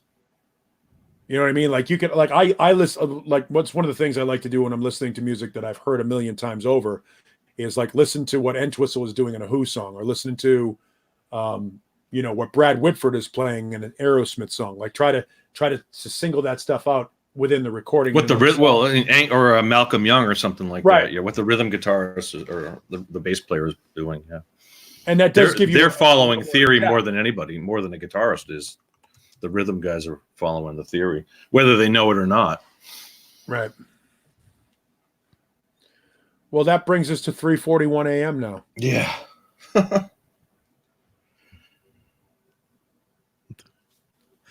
12:41. Time hasn't changed in Arizona yet. Hey, John Biel, you got any new new sound clip? No, I don't have anything. It's all the same ones. Where's the hair gel one? Is that on there still? Which one? The hair gel? Oh, is that the Jay Hannon one? I still want to know what I was talking about when I said that.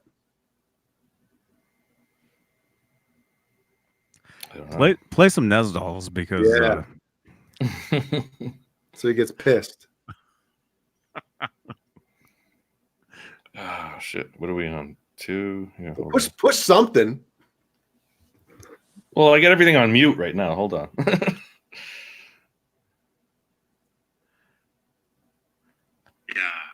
Yeah. Mm-hmm. Mm-hmm. Yeah. Welcome, everybody. Plug it in, man. Oh man. Yeah.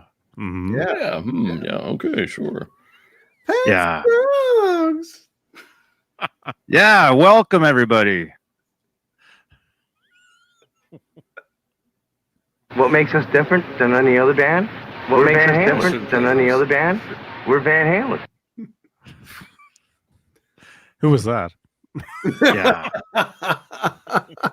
Gary Sharon.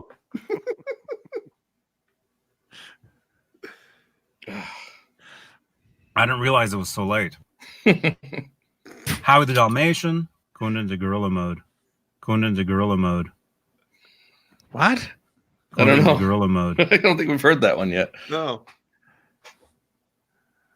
Buttons is chilling now, hanging out. Awesome. Oh, those are from my car. Are we good? That was taken when I was sitting in my car talking about my old cat, Buttons. I can See, look at me. I look tired. Look how tired I look. from the sound of the voice. From Play the that one sound. again. Play that one again, John. What makes us different? What makes us different? Sorry. I changed right after you said that. I changed the board that it was on. See, look at me. I look tired. Look how tired I look.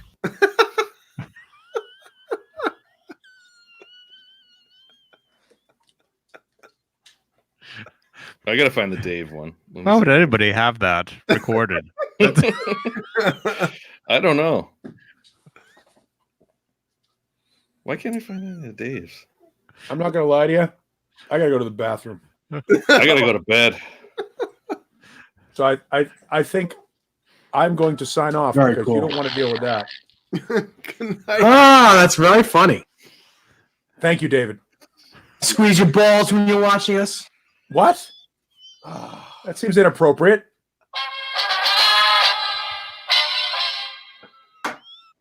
Where's right, the gentlemen. Vaseline? Or the I'll hair talk to gel you. one?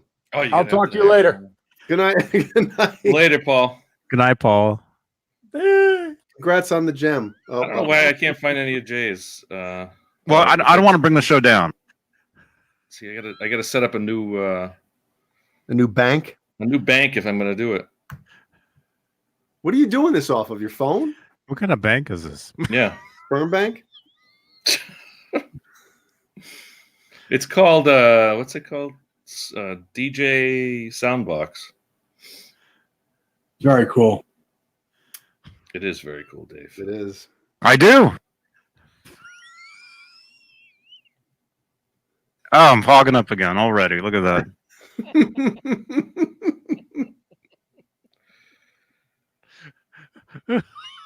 Yeah. Yeah. Yeah. Mm-hmm. Mm-hmm. All right, I'll try and get some new ones for No, next time. come on. We got. Ugh, I can't find the Jay Hannon. We miss Dave. Play some Daves for us. Squeeze your balls when you're watching us. At least you That's can, real bitching, at actually. least you can control these. Ah, that's really funny. Yeah, play that laugh.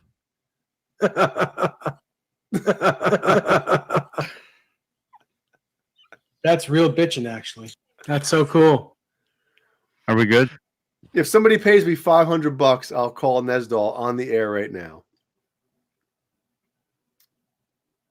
Johnny, you're muted. Let me see some of the. Yeah, I know. What? What was that? You're gonna have to sample that, John. That was one of the installed sound effects. Damn, That was loud. Nesdal. That was awesome. Yeah, answering the phone. What are you doing? Wow, that's a crazy explosion.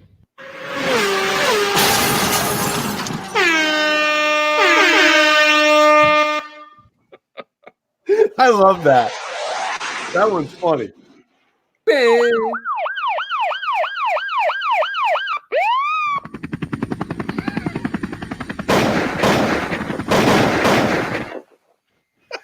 You can't find the hair gel comment. No, I got to make a new. It's too late. I can't even get into this. You deleted all the Jay Hannon stuff, didn't you? I got them somewhere. I just can't find them right now. And I can't Hey, even see. Look at. Well, I got my I'm new getting. You're getting yelled at. Put on your old man glasses. I don't know.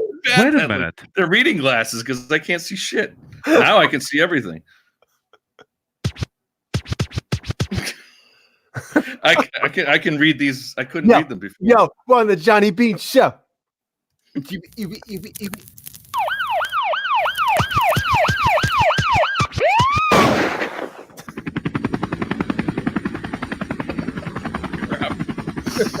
Oh, can we end this? Play those mirrors again. Which one? The Burger Planet ones. What? Mirror. Oh. Was it? JohnandBean.com. Good night, everybody.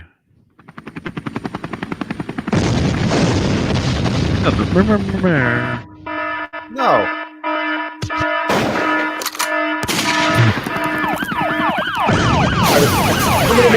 Memorial. There it is. Keep going. Keep going.